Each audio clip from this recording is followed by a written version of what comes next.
about to blow, waiting for me to start the show. Out the curtain, lights go up from home. Whoa! Wilson again reaches for the goal line. Packers make him pay. Second touchdown for Emmanuel Wilson. And it's a 2-score lead for Green Bay. This home fan base, they've had 2 rough home games in a row in losses to Philly and Carolina. To have a decisive division win at home is a big win for Green Bay for the rest of their season. The defense holds the Vikings in the second half to 4 yards on 15 plays. They get 2 takeaways. They get 5 sacks in this game. And a relatively stress-free second half, 23-6 final score. Matt LaFleur's team moves to 7-3-1. Josh, I apologize in advance, brother. This is going to be the most optimistic Monday you've probably ever been a part of. Oh, do not apologize for that. Ever, baby. Let's go. Love Victory Monday. Big dub for the Packers over the Vikings, 23-6. How many points in between? I'm not good at math. I could told there would be no math. We're going to talk about that later. Mm-hmm. What's up, Wisconsin? Let's go. Happy Victory Monday. Green Bay, Milwaukee, Wausau, Duluth Superior statewide. The Wisconsin Sports Radio Network, powered by the Potawatomi Sportsbook. We are inside Wisconsin sports. Trevor Thomas, Josh Albrecht. That's you. Hi. There you go. Welcome. Happy Monday. Yeah, baby. Oh, let's go. Finally. I think this was the one. I think other than a Jordan Love touchdown pass, which I understand we took the air out of the ball and sure. He didn't need to throw as much and the run game was unbelievable. But other than just one Jordan Love touchdown pass, buddy, that's a complete game. Yeah. And do you need that to make it a complete game? I'm looking at the offense as a whole. So if the offense is scoring points, even if it's not a touchdown pass, it's not like Jordan Love had a terrible day. No, absolutely not. And that's not me saying that the Packers had a bad day or didn't have a complete game. It's just if I could pick one thing that I'm still optimistically God, look how pessimistic you are. That's optimism. Having to find one thing. I'm going to punch you. He couldn't stay optimistic to 6. Yeah, that was optimistic. You're welcome. Well, I'm just saying that was about as complete of a game as we can possibly ask from the Green Bay Packers, other than a Jordan Love touchdown pass. The defense, 4 takeaways, and I know that there was 3, but yet when you turn it over on downs, especially in the red zone, that's a takeaway. Should be, yeah. Yeah, Matt LaFleur talks about that all the time, that is a takeaway. So if we're looking at what we need for a complete game, we start with, did we establish the run? I think we did. Sure did. A little bit. There wasn't a terrible passing game by Jordan Love. I think he had almost 200 yards passing, just no touchdown passes. Not a lot of drops to report by the wide receivers. There was a few squirrely things. I love that 18-yard cross with Romeo Doubs. I believe it was a cross. That's a great reception at that particular point in the game, too. Emmanuel Wilson came out of, did he come out of nowhere? Because I feel like this is the Emmanuel Wilson we expected to run into if Josh Jacobs couldn't go. So that was awesome. Yeah, but we didn't know. Like, I think that was kind of the big surprise and awesome result of this game. Everyone's going to look at the fact that Jordan Love went 14 for 21 with 139 yards and no TDs. However, how many times? 139 only. Yeah, it was more. But how many times did he hand the ball off? I mean, all of them. When you hear that Josh Jacobs is going to be out and Emmanuel Wilson is getting the majority of the carries, and the running game has been, meh, right? They haven't been able to really get it established. You didn't think that Jordan Love was going to essentially have the day off from having to throw the ball, which he did. That's actually a great point, Josh. Knowing that Jacobs was out, I was probably more in my head dependent on Jordan Love having a bigger game. If you were a gambling man, you took the over on Jordan Love passing yards. Emmanuel Wilson, 28 carries, 107 yards, 2 touchdowns. Plus, he got some good work in the passing game as well, that check down option that we went to numerous times. First NFL start, first 100-yard game, first multi-touchdown game. Did he get a game ball? Oh, I hope so. I think so. God, I hope so. Yeah. I remember I watched that little speech that LaFleur gave. He said the whole defense gets a game ball, but there was one person in particular, Isaiah McDuffie. I think he gave a game ball. That would make sense. He gave a game ball to Emmanuel Wilson. He had to have. And then Zane Anderson, a play that absolutely flipped the game on the muff punt recovery. My buddy Jason, sitting in a tree stand, Jason in the 920, texted me yesterday at that very moment. He didn't have enough internet signal to watch the game on his phone. He was only looking at the score. And at that very moment, he texted me and said, just based on the score alone, the Packers are going to lose. I can tell. I said, dude, you would not believe the horrible timing that you just had with that. It was right as that muff punt was happening, and the Packers got the ball back way. I mean, I think it was at like the 5 or 10. Yeah. We'll take it. Yeah. I mean, that was the game changer right there. Also, Emmanuel Wilson, yes, he did get a game ball. 100%. Okay. Yeah. Yep. Just wanted to confirmed. Make sure. Yeah. Well, as I read that, I'm like, wait a minute. Yeah. That's game ball worthy. Maybe even like 4. Yeah. Have a day. Have a day, kid. That is the Packers that we knew were in there someplace, that we absolutely thought we were going to see at some point, or at least we hoped. And to all of the realistic or even pessimistic Packers fans out there that want to say, okay, yeah, but the Vikings aren't good this year. That hasn't stopped the Packers before. That's why we're so happy today. Because just because the team the Packers are playing are struggling, that has not mean that the Packers have taken advantage of that and went out there and played a complete game that had us not worried essentially the whole game. Yeah, that's what the Packers, right? But it didn't matter. Yeah. The Packers didn't play down to the Vikings in that game. They played a good, complete game. We needed to see that as a fan base. So let's go through what we talked last week was a complete game by the Green Bay Packers. Number one, it was hopefully multiple touchdowns by Jordan Love. Now, I don't think we saw the touchdowns that we got from the running game. Mm-hmm. So I guess that maybe outweighs. That's one. 2, fast start. It felt like it got to be a fast start. It didn't necessarily feel like a fast start at halftime when I believe the score was 10-6. Correct. So I went back and looked to see when we showed up against the Lions or when we showed up against the Commanders. The most we've ever scored in the first half all year is 14. Yeah. So 10, I guess we'll take it. In consideration and comparison, that's a fairly fast start for the Packers. At least it felt fast. So that's keep in mind too, Packers didn't start with the ball, right? So you want a fast start. Mm-hmm. They didn't get a 3 and out. So I guess you could hang your hat on you want a fast start, and they didn't get the Vikings to go 3 and out, but they held them to a field goal, 52-yard field goal. I mean, their kicker, by the way, his 2 kicks to make it 10-6 were both beyond 50, 52 and 58. True. So take that with a grain of salt. We also had 3 offensive possessions in the first half. And LaFleur talked about that, how those possessions this year apparently are at a premium. Mm-hmm. Regardless, we'll take that. Decently fast start. A good day by the running game. A good day by Jordan Love. Not a lot of dropsies that I can think of off the top of my head. Defensively speaking, that was a complete game. I mean, that from a defense perspective, that is as complete of a game as we can ask our defense to have. Turnovers, turnover on downs, stops in the red zone, crashing them to only 2 field goals the entire game and zero touchdowns. Micah Parsons got home numerous times. Devontae Wyatt got a sack. Isaiah McDuffie came out of the woodwork. Evan Williams with a pick. Can you think of anything that we would have liked to get back on defense yesterday? Nope. Me neither. Was that Joe Davis on that call, by the way, him and Greg Olson? He said 4 yards on 15 plays in the second half. 4, as in like the number like 1, 2, 3, 4. Is that real?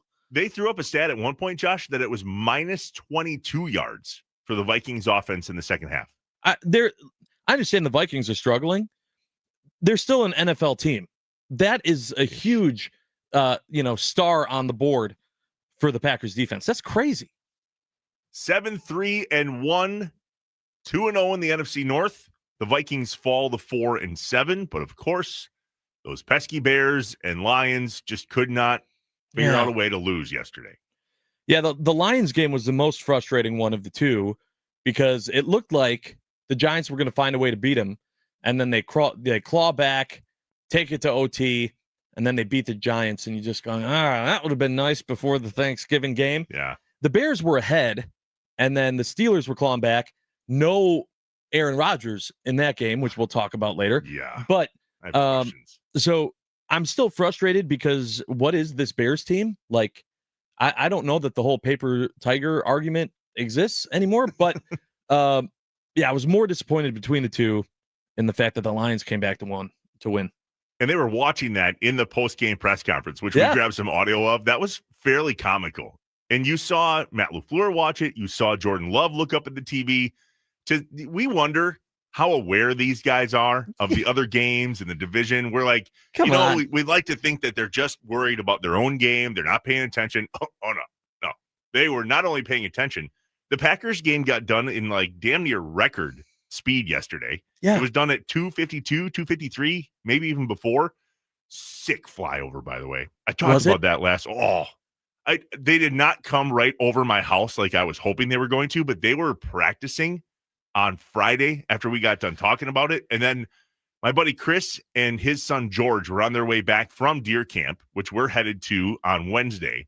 And those planes were in the North Woods in the mountain area, and they were practicing up there. And that one C5 or whatever it was is the biggest plane that the U.S. Navy has to offer. Yeah, it's a big old boy.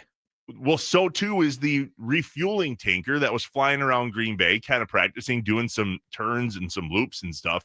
Gigantic plane, 4 engines, huge plane.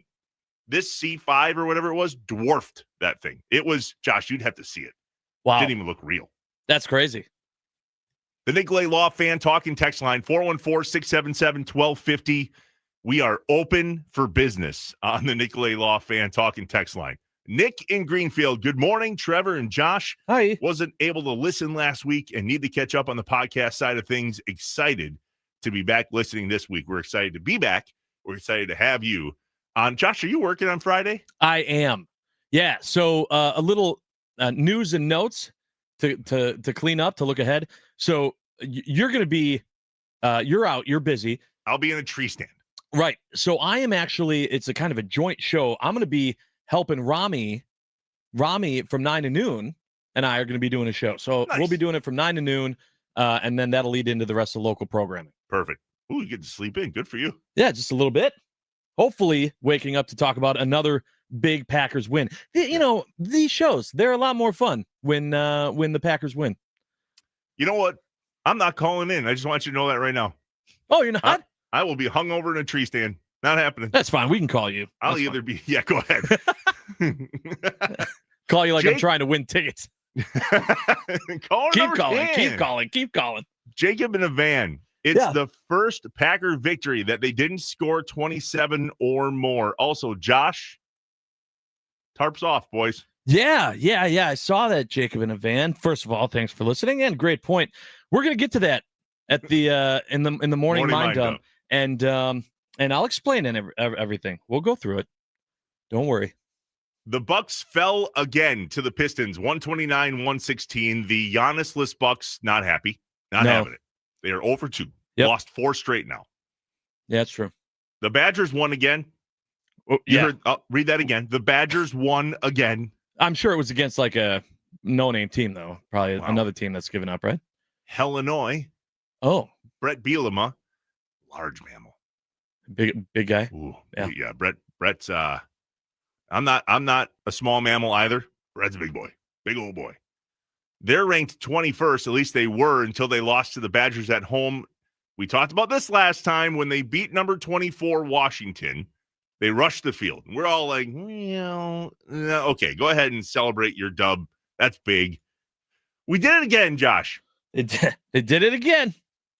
This one I'm not so sure on. Oh, interesting. Why? Do it once, shame on you. Do it twice, shame on me type of thing, right? Like I'm all in on that first rush the field. All in on it. We needed that. This one, the only thing I can stamp approval on is that it was senior day.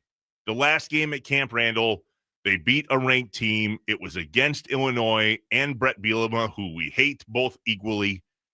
So I can see it. That one just made me scratch my head a little bit, going, "We're doing this again, huh?" Like, oh, okay. I didn't mind it because at this point I was just stunned. I was going, what the heck changed? There was a it's not like they mid-season got the money to go pay players, Okay. right? I have questions about that. Here's an early I have questions. What changed? That's a literal question, because if the answer is nothing, now I have even more questions about Luke Fickell. Yeah. Where was this team earlier in the season? I mean, crazy. The Badger fan base has had to watch some ugly games at Camp Randall this season. I mean, ugly, not just losses. Like, they showed up and the team didn't. And now all of a sudden, it's not like you just snuck by Illinois. You did 27-10. You know, as a Badger football fan / season ticket holder, of which I am not, but one must be going, what am I missing? Yeah. Like, this team didn't exist in the beginning of the year. And all of a sudden they do this, and they actually, like, they didn't get massively blown. I mean, it didn't feel that bad against Indiana. I know the final score wasn't that good. Still, I don't know. When I saw that, I was like, okay. I feel like we have more questions now about the coaching staff than we did when they absolutely sucked. Because if we found a bag of money and just started giving the players money and that's what making them play better, I don't think that's how that works. Yeah. Also, someone from the 414 here texted in and said, I think it's funny that the Badgers can still make a bowl game if they win next week. There's a ton of it's one of those situations where a bunch of other things have to happen. Yeah. Don't expect a bowl game still, regardless of what happens against Minnesota. Did you see what the how many points the Badgers won by? I did. Yeah. 17. Crazy. Yeah, 17. It's almost as if the football gods said, Josh, I know you didn't agree to the bet because there wasn't a bet. What bet? We'll you know what I was, and we're going to talk about it. There's a lot of people, buddy. There's people listening. Yeah. We got people that are going, hey, bud. And I did steal the video yesterday. Oh, I saw. Yeah. I was tagged. I get notifications when I'm tagged in posts. Yeah. At On Air Josh, at Trevor Thomas IW on the old Twitter /X, at Inside Wis Sports, and at WI Sports Radio. Follow all of those. That way you don't miss anything. Mm-hmm. I have questions, buddy, about what happened to you yesterday. Yeah. And I'm not even talking about the game now. Like, you had a day. I had a day. I have questions about what is going on with Aaron Rodgers. Is he literally losing his marbles? You have questions about the rest of the division. I have questions about, did you see the end of the Division I WIAA football championship game? No, but I heard about it. Oh, my God. Arrowhead and Bayport. Arrowhead, Milwaukee, Heartland area. Mm-hmm. Bayport up here in Howard in northeast Wisconsin, where I am. I have questions. And I don't necessarily think there's a right or wrong answer, but I do want to ask you and all of you listening across Wisconsin, what would you do? If it was 4th down in the state championship game, you're down by 3, and you have a kicker that can make the field goal. You have the ball at the 11. It would have been a 28-yard field goal. Do you kick it to tie it, or do you sell out and go for the win? The bigger question is, as a head coach, do you allow yourself to make that decision without influence, or allow your team to decide? It's a tough call. It is a tough call, and he made a tough call, and we'll let you know how it ended if you don't know. That, so much more on a Packers Victory Monday. Big breath in, big breath out. Whew, that actually happened. We did not play down to our competition. Everything is well in Packerland on this Victory Monday here in the state of Wisconsin. 414-677-1250, the Nicolay Law Fan Talk and Text Line. Get your questions in now. Inside Wisconsin Sports with Trevor and Josh on the Wisconsin Sports Radio Network, powered by the Potawatomi Sportsbook.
And they're going to come after him and get there. He throws it up for Wicks and a first down.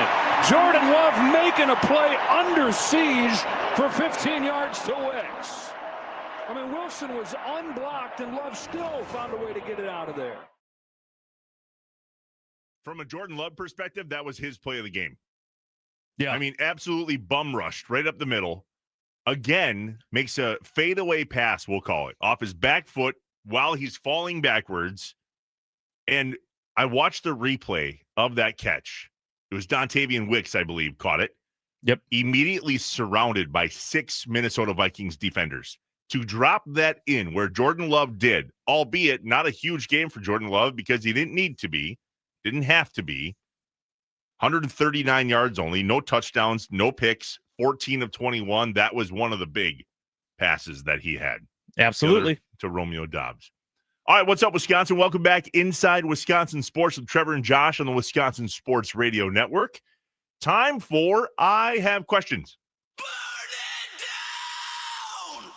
When things just don't add up, Trevor and Josh ask the hard questions or just point out how messed up stuff is. I only have one question. Can you fly this plane and land it? Surely you can't be serious. Do you view this season as a failure? You asked me the same question last year. What's the most important question the Badgers have to answer Saturday? This is a great question.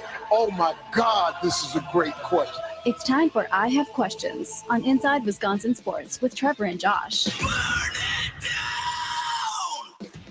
The Nicolay Law fan talk and text line 414-677-1250 wide open for you and your questions. Get them in.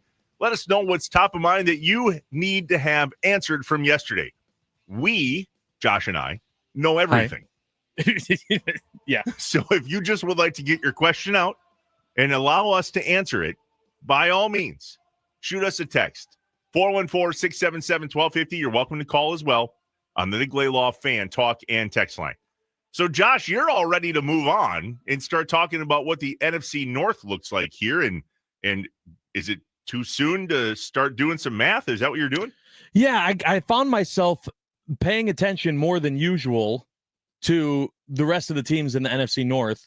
And clearly I wasn't the only one, right? And we'll talk about it in the 7 o'clock hour. But everyone was kind of paying attention to the end of the Lions game.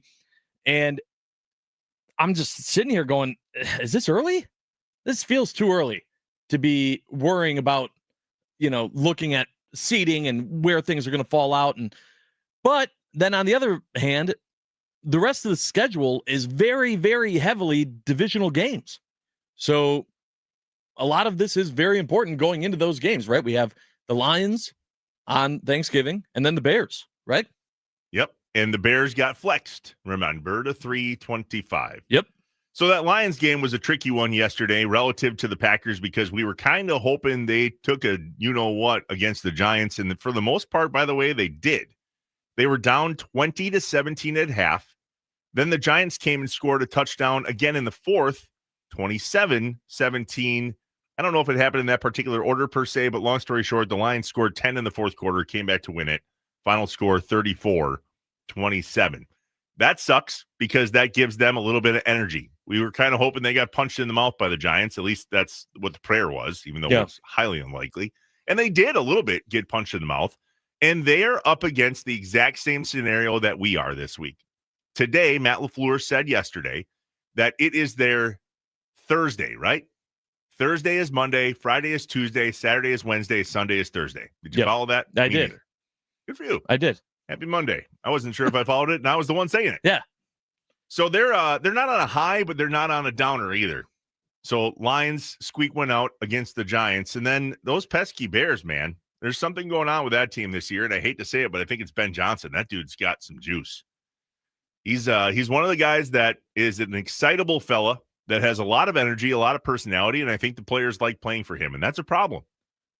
If you look at the NFC North as it stands today, Bears 8-3, Packers 7-3-1, Lions 7-4, and Vikings 4-7. So is it too early to start talking about and looking at what the Packers need to do to win the division? It might be. And the only reason it might be is because we've only played two division games. Correct. We got a lot of ball game left Against those teams. There's not a ton of season left, though. No, is there's kind of not. my point.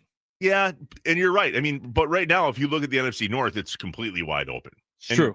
That's what they're saying this morning and after the game yesterday and how the Bears and Lions games ended. It's pretty wide open. Packers, Lions, Thursday. Packers, Bears the following Sunday at 3:25. Then I believe, is it Broncos after that? I don't have the schedule in front of me. But I think it's at the Broncos. Yes. Then against the Bears again. Yes. Then against the Ravens. At home. And then at the Vikings. Correct. No, not too bad. Off the top of my head. There you go. So you know how that's early? Easier to remember because there's 6 games left. Yeah. That's what I'm saying. I misheard you. You say nice job, Trev? Is that what? That's what I said. Yeah. I said good job. Yeah. Is the Badger win the Mike Tomlin effect from the 920 on the Nicolay Law fan talking text line? Josh, what do you think? What do you mean by that? The Mike Tomlin effect, I believe, is what they're saying is, for all intents and purposes, this should be Mike Tomlin's last year in Pittsburgh. And Gotcha. It seems like the players are rallying for a guy that they don't want to go away. That might be the same, too, with Luke Fickell, who did not have the greatest start. And yet they're going, nope, he's back. This is what it's going to be. Yeah, I don't think this is a swan song type scenario at all. Not when you had McIntosh come out and say what he said. I understand that you can go back on it and, it's not like his word was written in stone. But no, I don't think that was it. If anything, it was doubling down on the fact that he's not going anywhere. And then things changed for the better. Back to the Bears game for a second here. Yeah. Why is Aaron Rodgers walking around Soldier Field before the game, flipping the cameras off? Well, okay. Those are 2 different questions.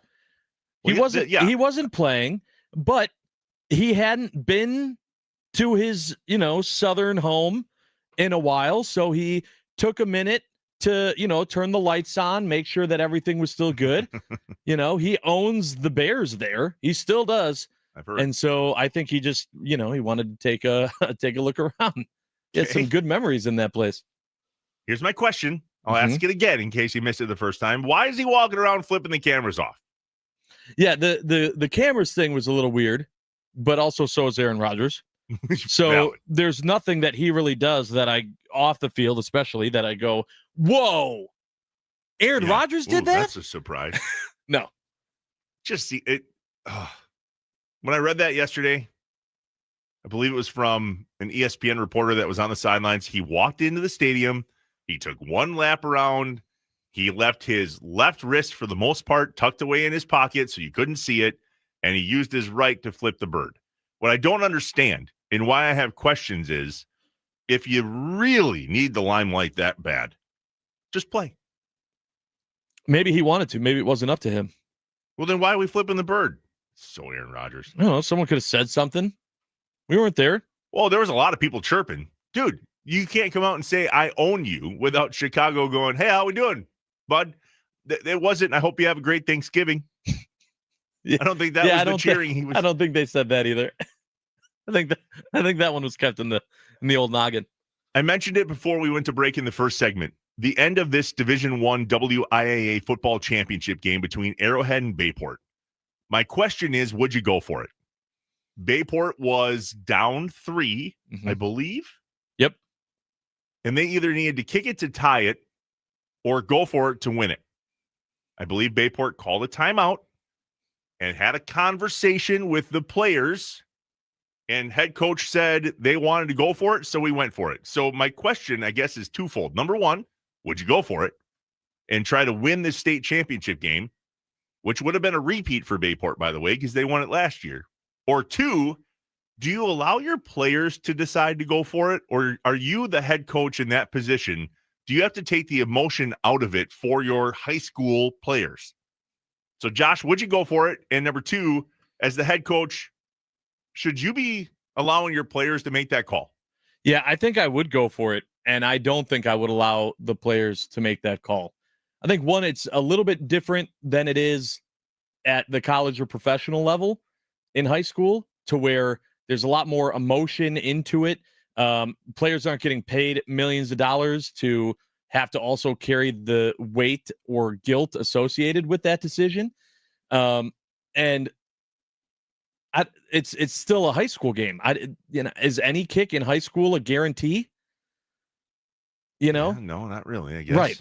So unless they had a kicker that hasn't missed all season, which I have no idea, I would have probably done the same thing. So, yet you would take it out of the players' emotions, is what I heard you saying as well. Yeah, don't allow the players to make that call. No, I make that call.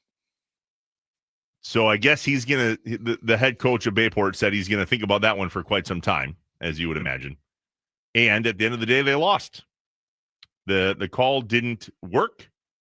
18-15 was the final, but if you missed it, I don't know how you go back and watch it, but do it. It's one of the more incredible high school games I have ever witnessed. It was an absolute blast. Here's another question, Josh. Did the Packers miss Josh Jacobs yesterday? No. So not really, right? I mean, I don't know how you can say, yeah. I mean, I missed him in the way of like, oh, buddy, I missed you. But as far as performance on the field, how can you ask for more than what Emmanuel Wilson gave you? Matt LaFleur talked about it afterwards on Emmanuel Wilson's performance absent Josh Jacobs. He did a hell of a job, man. He did a great job. I thought Chris Brooks went in there and ran hard as well. It was kind of a weird game where our defense really had control of the football game. I've never called the same run so many times consecutively.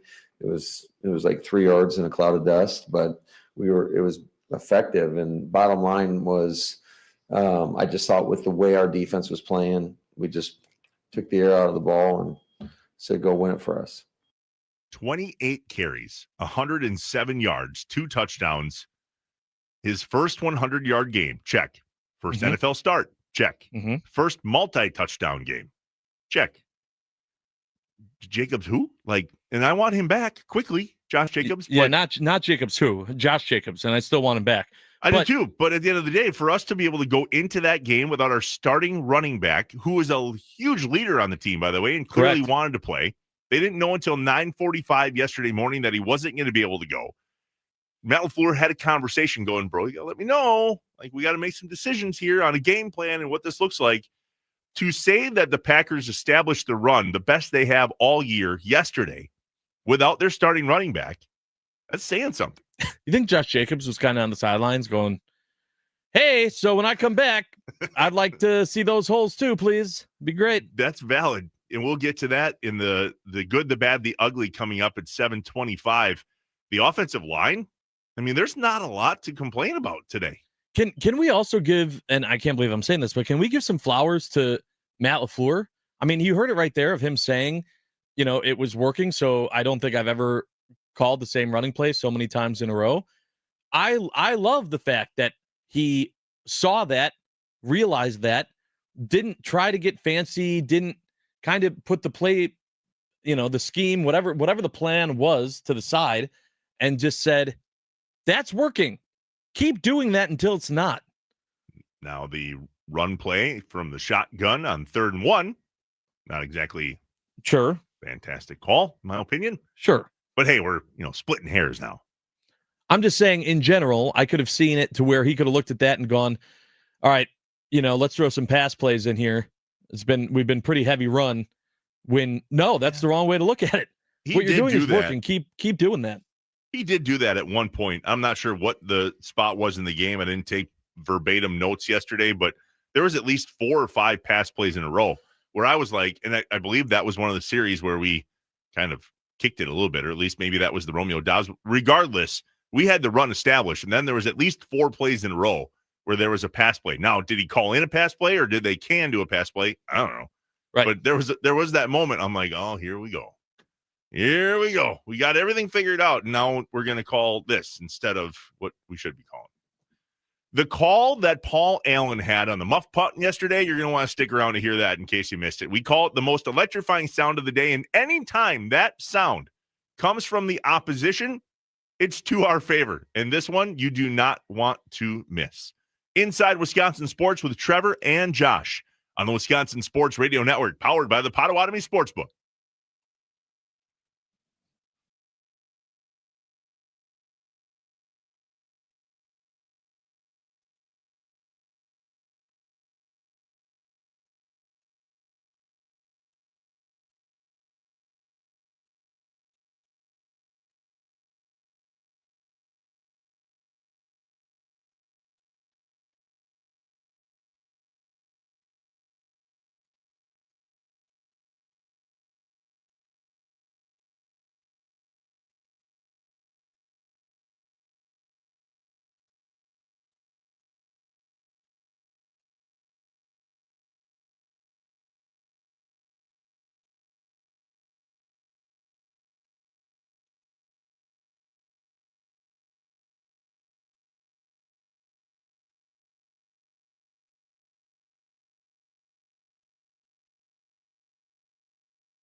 Parsons getting a running start from linebacker. He's picked up this time. Gary able to get there. Couldn't get him down, though. Now McCarthy takes another sack. Devontae Wyatt, second of the game. He's doubled his season total, and the Pack has picked up 5 of them. How awesome to see the effect that Micah Parsons had on the game yesterday for guys like Rashawn Gary or Devontae Wyatt. Like that call right there from Fox Sports yesterday. Or, I don't know, for Micah Parsons. Fairly certain he had a pretty good game, too. Sure did. The defense as a whole. All right, time for today's most electrifying sound of the day. It's time for The most electrifying sound of the day The most electrifying on Inside Wisconsin Sports with Trevor and Josh. Brought to you by Best Electric. Learn more at bestelect.com. Don't stress. Connect with the best. Whelan will let it fly from about his own 40. Miles Price heels on the 10. End over end production by Whelan. Price is going to let it sail over his head. Nice bounce for Green Bay at the 6. Price ran in there and touched it. What are you doing? It's bouncing about at the 5. It all depends on who it touched first. Right, but why is Miles even by the ball? I have no idea. I mean, the ball did take a weird bounce that way, but when you were going to let it hit the ground, you have to yell scatter, scatter, scatter, Scatter. to those guys that are defending, poison, whatever you want to call it, to get them out of Green the way. Bay ball. Are you kidding me That's with ridiculous. I mean, this is so ridiculous. Seriously, after the special teams L on Devin Duvernay last game, and Price lets it fly over his head, and then for whatever the reason decides to run back by the ball. On the field is the punt was touched by the return team player and subsequently recovered by the kickers. First down. And that wonderful Paul Allen call from K-Fan and the Vikings Radio Network is the most electrifying sound of the day, brought to you by our friends at Best Electric. Remember, no job is too big or too small for Best Electric. Don't stress, connect with the best. Call them today or visit bestelect.com. Daniel Whelan punts midfield. The ball bounced inside the 10, and then Zane Anderson essentially blocked Miles Price into the what you would call poison bouncing ball. Mm-hmm. I didn't know if that was legal when it first happened, Josh. I didn't know you could block a guy into a ball. Sure. Well, he did. To Paul Allen's point, though, if you're not going to catch it, get the heck out of there. Heard, absolutely. Yeah. What are you doing there? I also got to say, as much as all of us like to just listen to those, and if you're not someone who likes to go and just listen to Paul Allen disappointment calls in your free time, you are missing out because they make you feel good as a Packers fan. But I absolutely love the passion that he has when he calls games. He calls games different. It's not a very, like, if you listen to the way Wayne Larrabee calls games on the Packers Radio Network, it's very X's and O's. It's A to B to C to D. Here's what happened. And then Larry McCarron comes in with whatever he comes in with. Hey! Kind of. Did I do good? I'm not ripping on him. It's just, it's kind of Larry like that. McCarron or Fat Albert. Yeah. Hey! But yet, Paul Allen, it's almost like he's a fan of the team with the wins and the losses throughout the game, and that's fun to listen to. Yeah, right. Especially the losses. I mean, and that's, listen, I talked about it before this game, of all the little things that go into this Packers-Vikings rivalry, and why I'm like this, I feel like it's an underrated rivalry. The Vikings fans and Packers fans talked a whole bunch at each other, tons of chirping before this game.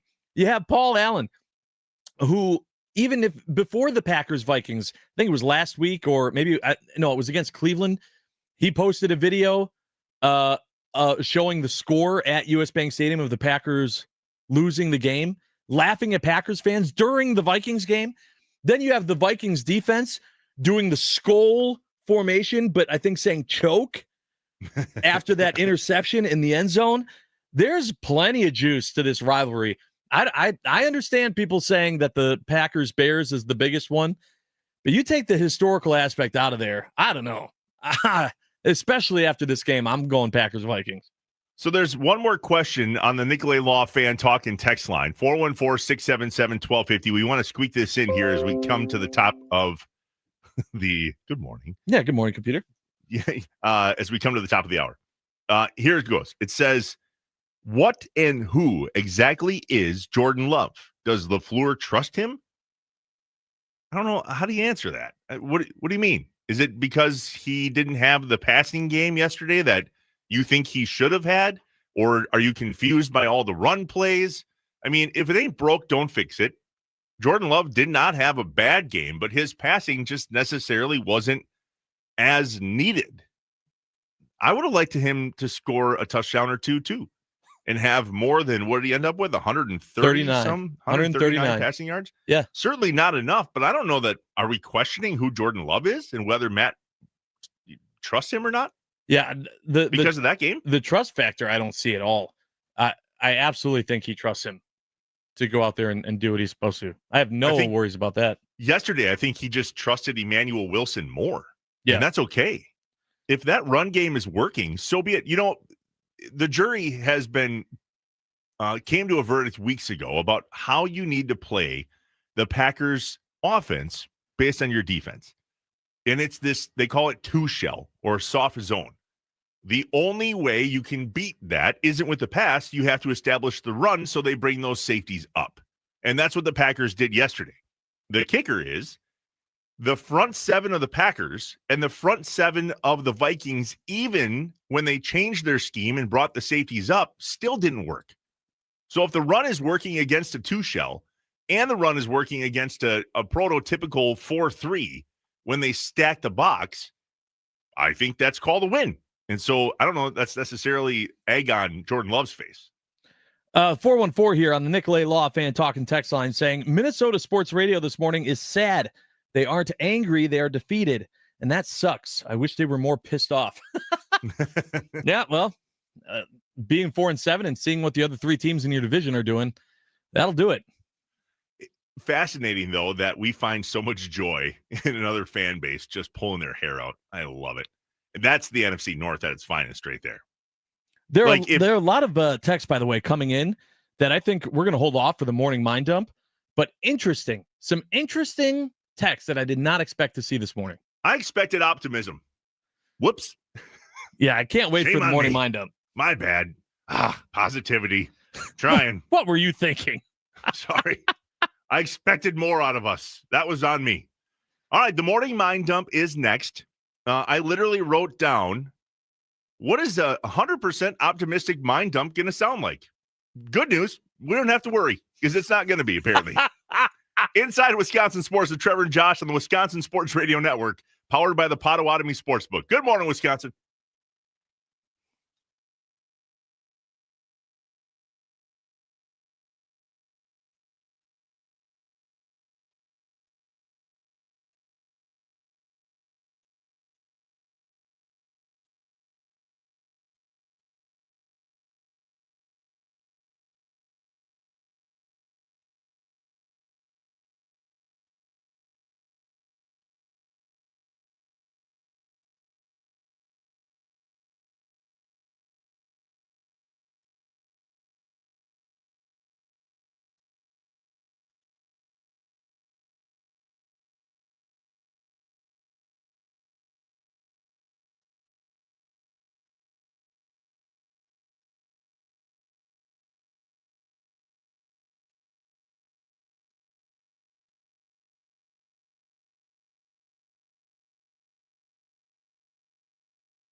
I am an eternal optimist. So please, God, don't tell me that you're an eternal pessimist. I like to say I'm a realist. Oh, it's great.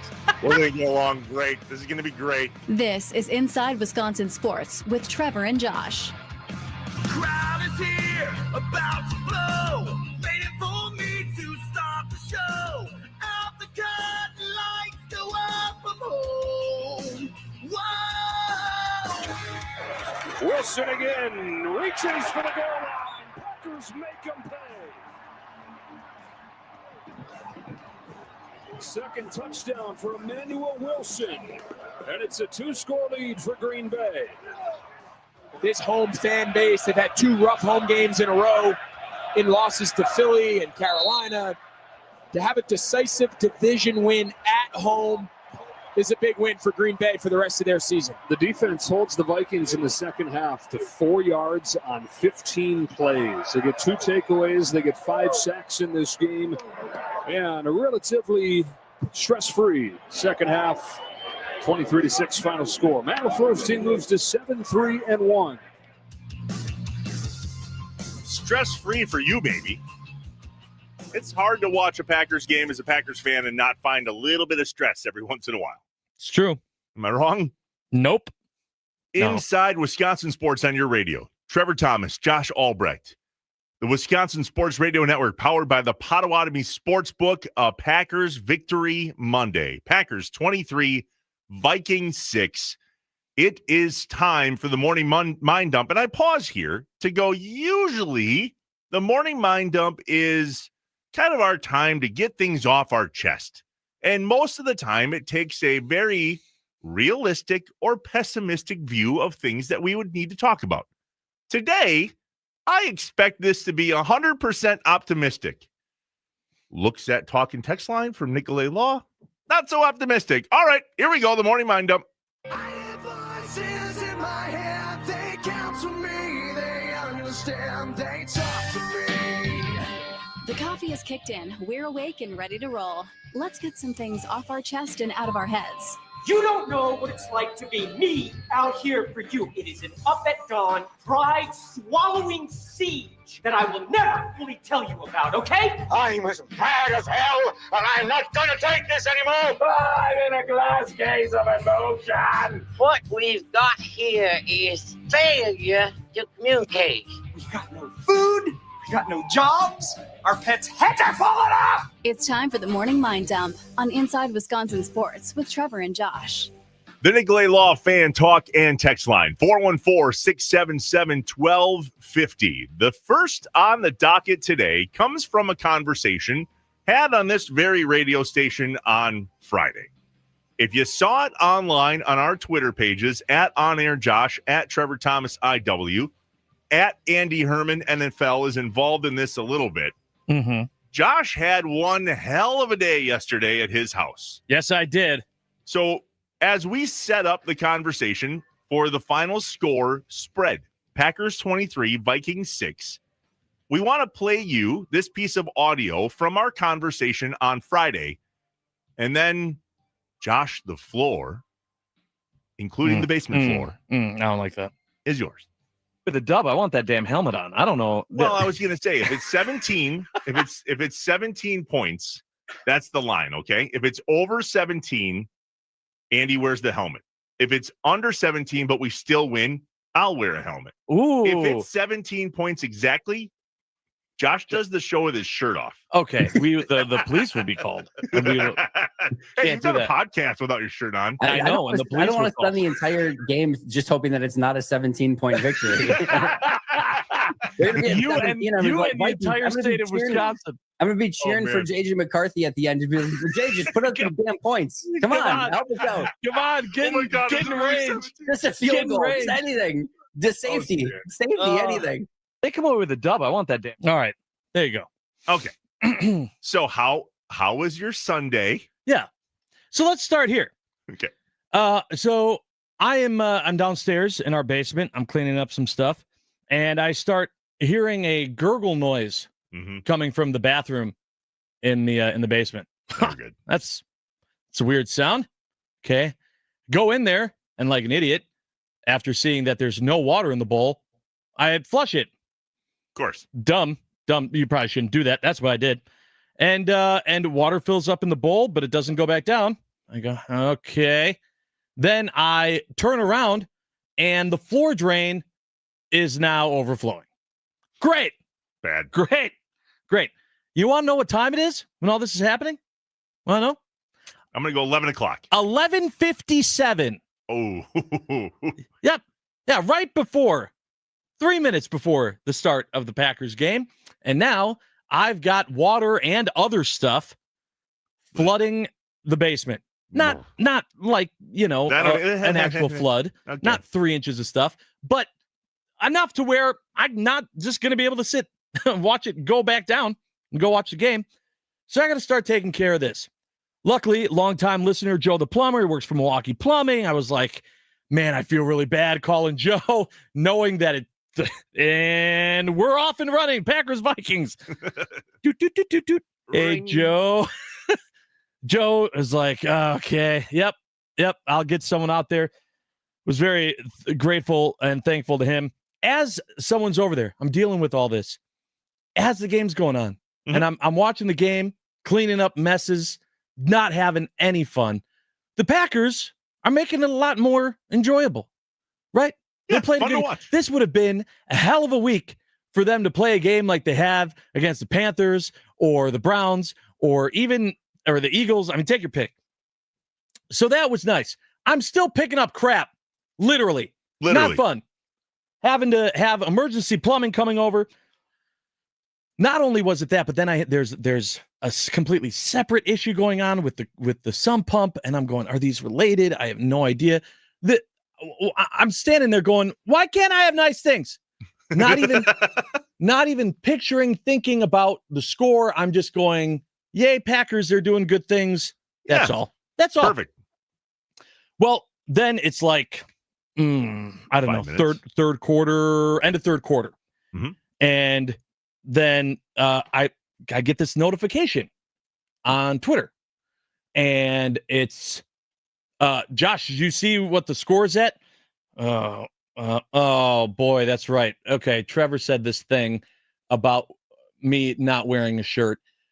And it was just another thing I definitely didn't need to be dealing with. And now here's the other thing. If you've been watching the show on YouTube or Twitter, which of course you should be doing, you can do, WI Sports Radio on both accounts. We do appreciate that. You'll see that I'm wearing a shirt right now. There's a few reasons for that. First and foremost, there was no bet made. Okay, pause. This is where we get to go back and forth. Okay. Travis and Wisco. Yep. Tweeted at you on November 22nd. Yep.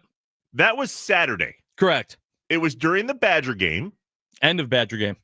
And he tweeted, can we change the bet to the Badgers winning by 17? So let's recap. Mm-hmm.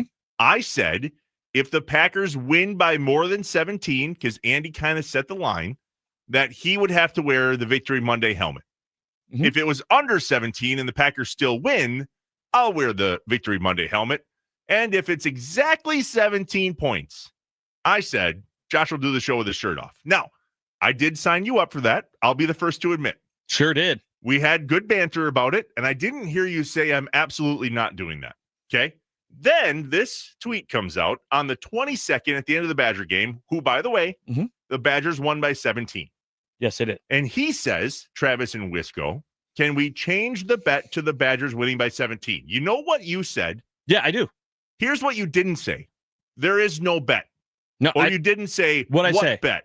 You said no. You know why I said no? Because you didn't want to. Because there was no bet.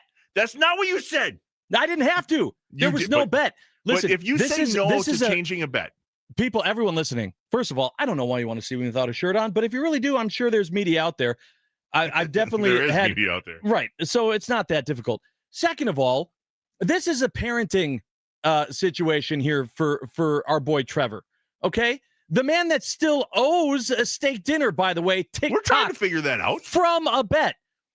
You don't get to just go and say, yeah, and then you got to do this. That's not a bet. We need to go back to that bet. Because that bet shook out exactly the way this bet did, with me coming up with a bet idea and you going.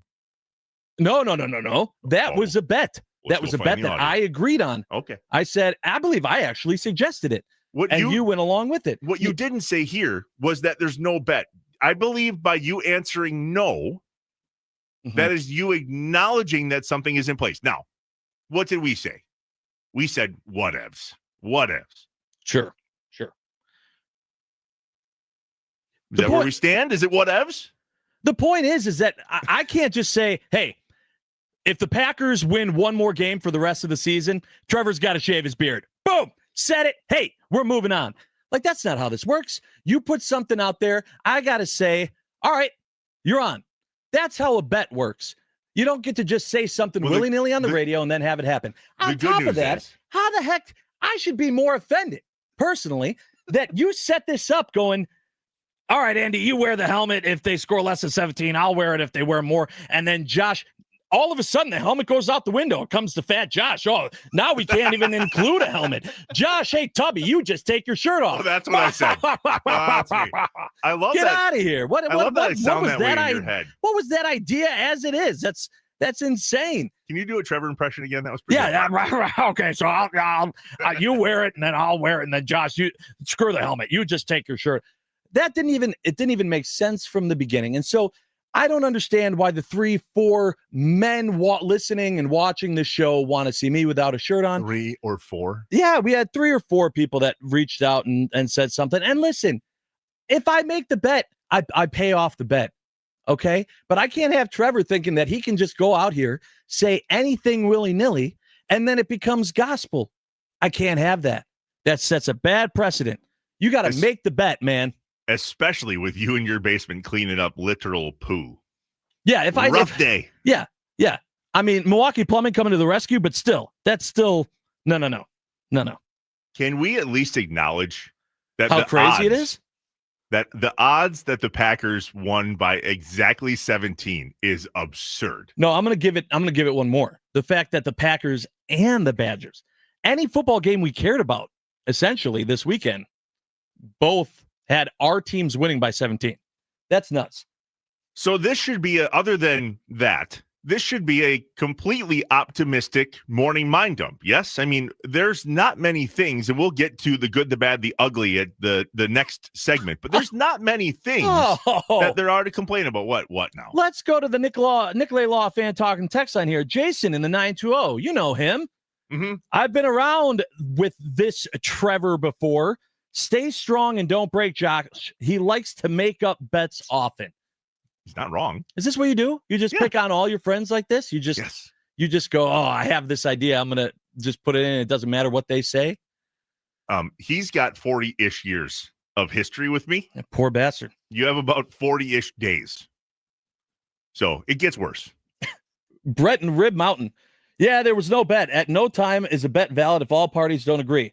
Just because you don't strictly say no doesn't make it so. Okay, it's good. I'm glad that people have your back with a shirt on. I think the police department, anyone who owns YouTube or has stock in YouTube probably feels the same way. Why don't you read the one before that, Josh, from the 920? It says, I haven't heard someone try to wiggle out of losing a bet since the loser of my fantasy last year. And you still haven't. Because there was no bet. Okay, there's no bet. I can't try to wiggle out of something that didn't exist. I'll be curious to hear at 8:20 what Andy Herman says. Andy Herman probably is going to come on and go, oh, thank God. No, but I want to know if he thought there was a bet. There was a bet between you two. As if you weren't here. No, I was here. I was the Jeff Levering in this case. Along for the ride. I was Jeff's along for the get ride. A stake out of the deal, and we don't get anything from you. That's fine. Jeff got to go. Okay, this is great. I'm in. Hey, boys, back to sports. Okay, got it. So the Packers won by 17, and it should be a very, very optimistic morning for Packers fans. At some level, there's really not much to pick apart here. A little bit of Jordan Love, and we'll get that in the good, the bad, the ugly. But now, what do you got? I'm just to this point. You wanted an optimistic morning mind up. Is it not going well? No. 262. Matt LaFleur is a joke. Why? Start there. Okay, we won't win with Why? this guy. He's so conservative. Throw the damn ball. This is so boring to watch. Okay. What a take. What do you want? Have you slept Do you yet, want to 262? win? You need a nap. Do you want to win or do you want to be entertained? It's so boring to watch. The only way that the 262 should truly feel this way this morning is if he had to call for emergency plumbing because he was cleaning up crap in his basement. Otherwise, I don't know where you're coming from with this take. What about Matt LaFleur was a joke yesterday? And by the way, he said it. He wants him to throw the ball. He wants more passing plays. Right. No. Look at the game. What about the way the game operated from the offensive side of the ball was a joke? I'm with you. Literally none of it. No.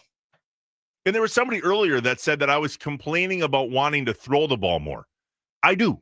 I would like to see Jordan Love continue to build his resume into a quarterback that is dangerous so that the run is even more established. That's what it looks like to have all of the things, all of the cylinders firing on offense. You got your quarterback humming, your running game humming. Yesterday, it was very lopsided running game. That doesn't mean that Jordan Love had a bad day, because he didn't. It was just an opportunity for run calls to be called as often as we've seen them. 42 carries yesterday. Yeah, and 65 plays on offense, 42 were runs. And Terrell from Milwaukee, he chimed in. He had his own thought here. He said, as I find it, I do believe they play on Thursday. Quick turnaround. Jordan Love also has separated left shoulder. That's not the case. It's not separated. And he says Jacobs is day-to-day.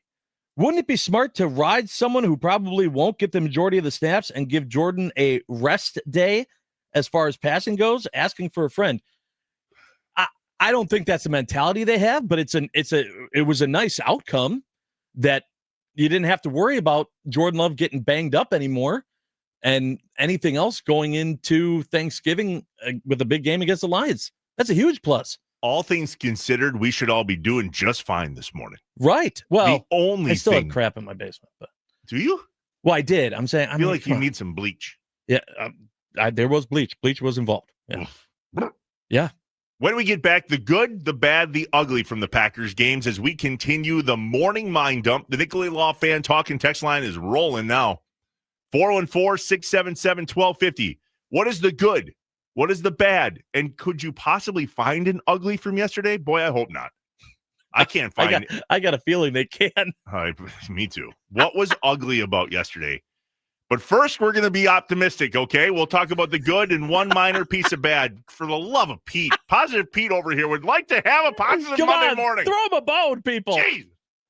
The Wisconsin Sports Radio Network is statewide. Good morning to Green Bay on 99.7 FM WNFL. The Fox Valley is waking up with WNFL as well. 93.9 The Game in Wausau. 710 The Game in Duluth Superior.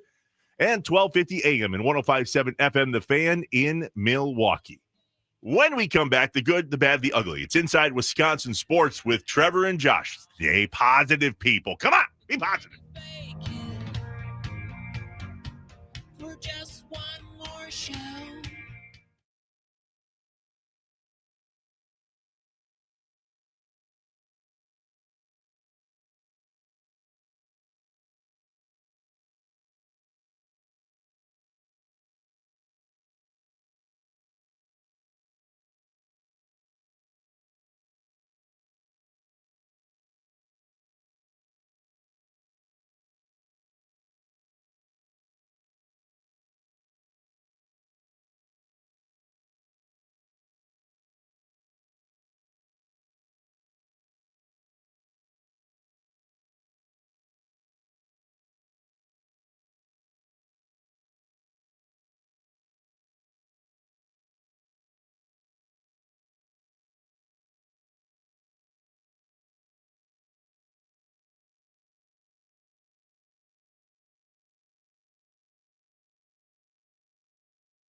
Second half begins with a throw. That was the intention, and Micah Parsons had other plans. 9 sacks this year for Micah Parsons.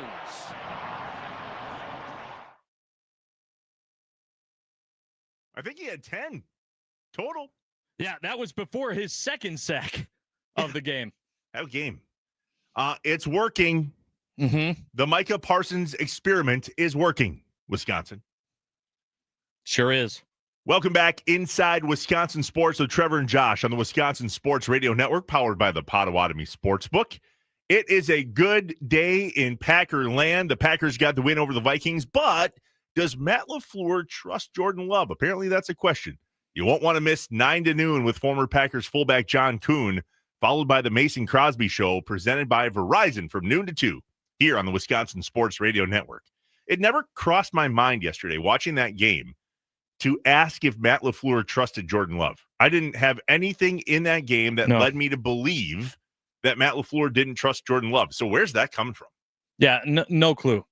I think there is an argument, and I still didn't think about it during the game, but there's more of an argument of, was it a less passing scheme, more heavy running scheme, had nothing to do with Jacobs being out or the Vikings, but because of Jordan Love's health. I didn't think about that. But that very well could have been. Shoulder. There's some conflicting reports. Some people are saying it's an AC joint sprain. Some people are saying it's a separated shoulder. Whatever the case is, he could not use his non-throwing shoulder yesterday. Correct. And he did not run nearly as much as we're used to seeing Jordan Love run. He did a slide on one. He wasn't going to take a hit, even though he had to, because that's how football works. So let's break it down. The good, the bad, the ugly from yesterday's game. First, the good. We can all agree, and so too does the 920 who texted in. The good, no missed kicks. How amazing were the Packers special teams yesterday?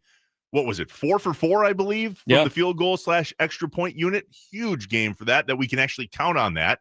I did not find myself holding my breath on a kick one time yesterday, which is something new for us over the last few weeks. But the play of the game, and Matt LaFleur would agree, it was the muffed punt. So here we are, third quarter. Daniel Whelan punts from near midfield. The ball bounced inside the 10. And as Zane Anderson was blocking the Vikings return man, Miles Price, who should be nowhere near that play. Nope. You're the one that let it drop, dude. You're the first one out of Dodge. Get the hell out of there. And yet, there we were. And the pounced ball was obtained by Zane Anderson on the 5. Matt LaFleur, how big was that play? That changed the entire game. I can't say enough about that play. It was a great punt, first of all, by Daniel. And then Zane Anderson, his ability to drive his man into the football and then somehow come up with it. And I thought that was the play of the game. That was the difference maker right there. That was a huge play and the difference maker, and that earned Zane Anderson a game ball.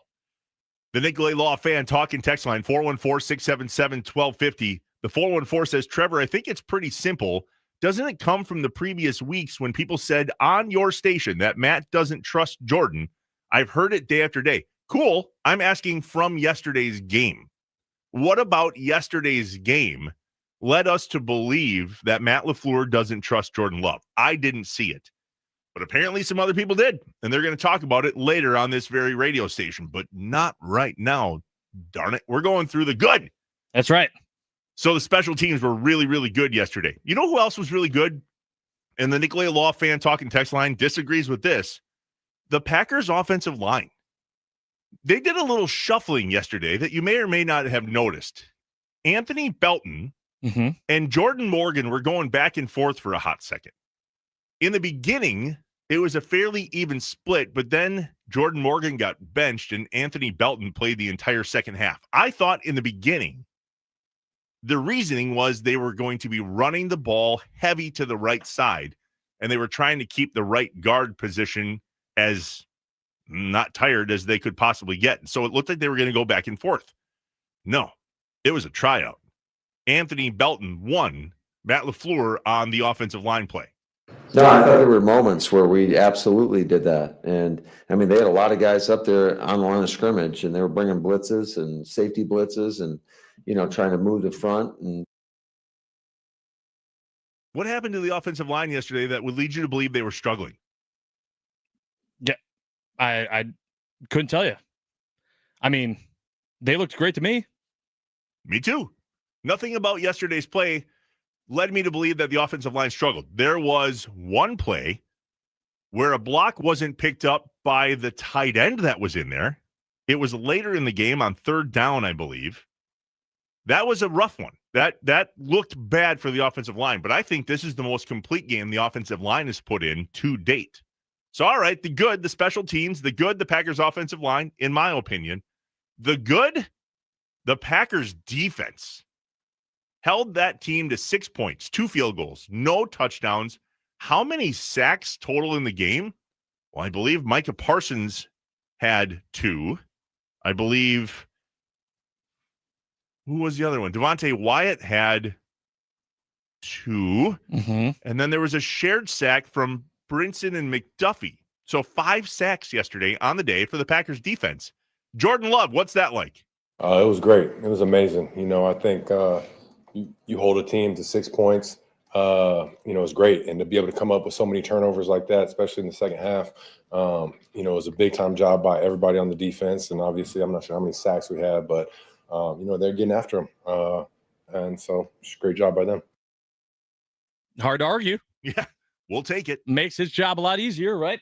Which brings us to my last point in the good category. My father-in-law texted me yesterday and asked if that was the complete game that we were talking about on the radio on Friday. And I said, yeah. And the only thing missing, I think, is a Jordan Love multiple touchdown pass/run game, meaning multiple things, whether thrown or run by Jordan Love, ended in a touchdown. We didn't have any from that yesterday, and he only had 139 yards passing. That was my response. And he said, well, he hasn't needed to throw. Valid argument. So the complete game that we were looking for as Packers fans may have been before our eyes yesterday. And when we say complete game, it is all 3 phases of the game and the coaching, in my opinion. And if we're looking at that game yesterday for those 4 phases, coaching, check. And all 3 other phases, check. Here's Matt LaFleur. When you look at the game in terms of all 3 phases contributed to that win. It's never easy going against a division rival and a team that has beat us twice in a row at Lambeau. So that felt really good, and told them you can enjoy it for a couple hours, but really today's Wednesday in our world, so that it's a quick turnaround. So guys got to try to get their bodies back. We'll get together as a team tomorrow, and we're off and on to Detroit. So the 414-677-1250, the Nicolay Law Fan Talk and Text line, chimes in here about hindsight in play calling. It's Mark and Eagle. He says, in hindsight, the play calls make sense. I don't completely agree that the run was working. Huh? Pause. It was. Yeah. Unpause. Because we sure couldn't convert third downs. Huh? Pause. What? Back to it. The short turnaround, and Love clearly favoring his shoulder. Now it makes sense to run. It just really felt like playing with your food. Okay, first things first. Let's talk about, was the run established? Let me page through my notes here. Yep, go ahead. Take your time. The answer is yes. Okay. It says in big, bold words, yes. Yeah, Y-E-S. What about the run wasn't established yesterday? I mean, literally, I want to know. 28 carries for Wilson, 107 yards, 2 touchdowns. What else do we want? Right. What? No, this is a legitimate question. You may not have the answer, Josh. I'm wondering if Mark and Eagle does. What are you looking for that would allow you to believe the run was more established? Because I have no friggin' clue what you're looking for. None. That was about as established as we could possibly have from a run game. The other piece that he's going to here about third downs and running. LaFleur talked about that in the postgame. We don't have the audio pulled up from that. But Spoon literally asked him, you never run on third down. Why are you running on third down? There was 2 pieces that Matt LaFleur brought up right away. One was a hurry-up run because they had completed, in finger quotes, a pass on the play before that they weren't sure if they caught or not. I believe it was Watson on the side. So they sprinted back to the line and got in there for a run play on third down because it was quick. The other reason, Matt LaFleur thought the run was fairly established, and it was working. So he called a run play on third down. You know the best part about that? Everybody and their mother knows that the Packers don't run on third down. And guess what they did yesterday? They ran on third down. Oh. Yeah. Mind blown. Maybe we're trying to change it up a little bit because the run was established. Yeah. It's pretty simple to me. A lot of people like to say that I'm pessimistic. I, of course, say I'm a realistic person. I don't know what else you could have wanted. Any negative that you're trying to look at from this game, and the only one that I can really think of is the lack of passing, is completely checked off because the run was working. You're not going to throw the ball if you're running the ball. You can only do one at a time, as far as I know, understanding the game of football. And the run was working, so you're not going to pass the ball. There might be an argument to be made that because of Jordan Love's health, they chose to do more running plays. They chose to establish and continue with the run instead of mixing it up a little bit more. That could be an argument. But even if that's an argument, then thank the Lord that the run was working. Right. Yeah, sweet. That sounds great. Right. All right, so if there is a bad from yesterday's game, that's it. Jordan Love's shoulder. What's the scoop? People noticed real early on that he was only handing the ball off with his right hand, meaning his left might as well have been taped to his chest. Mm-hmm. So, Jordan, how's your shoulder? Yeah, exactly. It didn't affect me too much. Took a couple hits on it, but was fine for the most part. And yeah. And yeah. I don't know how I like that answer though. I'm definitely a little worried about his shoulder, but that there's more going on there than they're leading on. He's in pain. The good news is it's his non-throwing shoulder. Correct. So is he a little limited? Yes. And I don't know if you noticed it or not yesterday during the game, during all your plumbing woes. Yeah. But Malik Willis was staying warm the entire game. Does he do that every game? I don't know. Are we a little bit more observant right now based on Jordan Love's shoulder injury? Probably so. But somebody made it a point to put on Twitter yesterday that Malik Willis was quote unquote warming up and or staying warm. Yeah. I haven't seen that prior to yesterday's game come through my timeline. So I immediately sent it to Tommy Wartz, who was super excited. Yeah. That Malik Willis was going to possibly go in the game. But we're lying if we think that they're not prepared with something behind the scenes to give Jordan Love a breather if need be. If he gets popped, Malik goes in there for a down or two, or a series per se. Well, he did. He came in to finish at the end, yeah. But it was like there was like 3.5 minutes left. Well, yeah, but that was over at that point. They knew that they didn't need Jordan Love anymore. Correct, but they don't do that every game. Well, no, but they would typically if Jordan Love was a little banged up and there was a lead big enough to put Malik Willis in. That's not abnormal. But that's what I'm saying. I don't think they're ignoring the fact that he's injured. I don't think they're ignoring the fact that he's not 100%. Does Mark and Eagle come to your realistic meetings that you have on Mondays and Thursdays from 3 to 5 or whatever they are? I've not seen him show up, no. What do you want, Mark? Yeah. 3.5 yards per carry. Not great.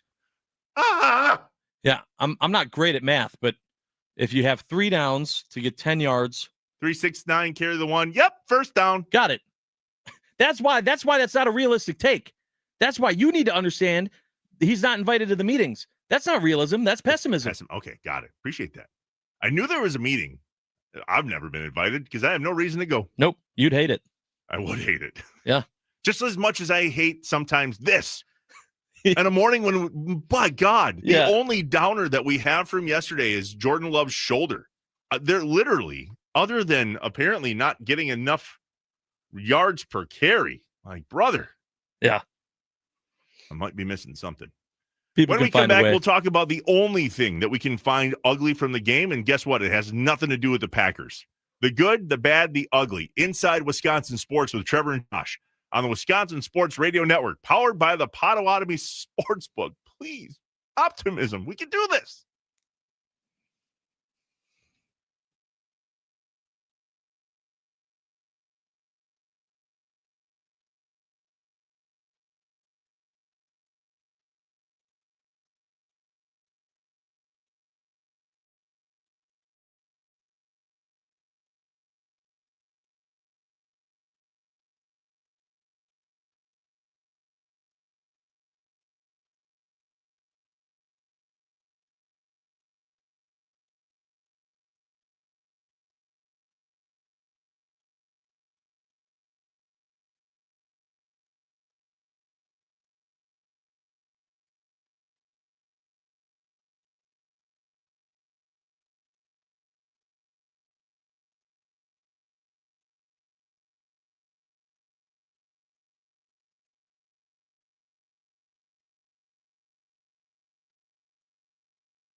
Inside Wisconsin Sports with Trevor and Josh on the Wisconsin Sports Radio Network, powered by the Potawatomi Sportsbook.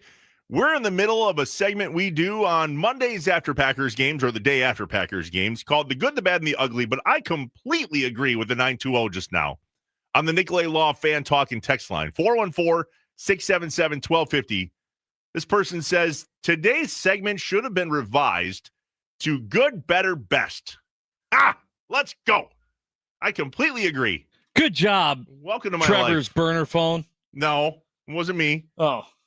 Matt LaFleur came prepared for division opponents this year. Let that trend continue on Thursday. Go, please, Pack, oh, go. please, please, oh, please. That's optimism, baby. I love it. Yeah. All right, so now the potential ugly, since we didn't rename the segment, and still the good, the bad, the ugly. So many good. Packers special teams, Packers offensive line, Packers defense. A complete game if there ever was one. By far the best game of the year for the Packers. And I would put this game up against the Lions game to start the season. I mean, they looked completely dead. Oh, you think they looked better against the Lions than they did yesterday? The Lions game was everything. Lions game was great. Was it better than yesterday? Yeah. Why? Or is that just a gut feeling? Well, yeah, not that I have anything to back it up, but I know that there was there was the running game. It's not like the running game was non-existent.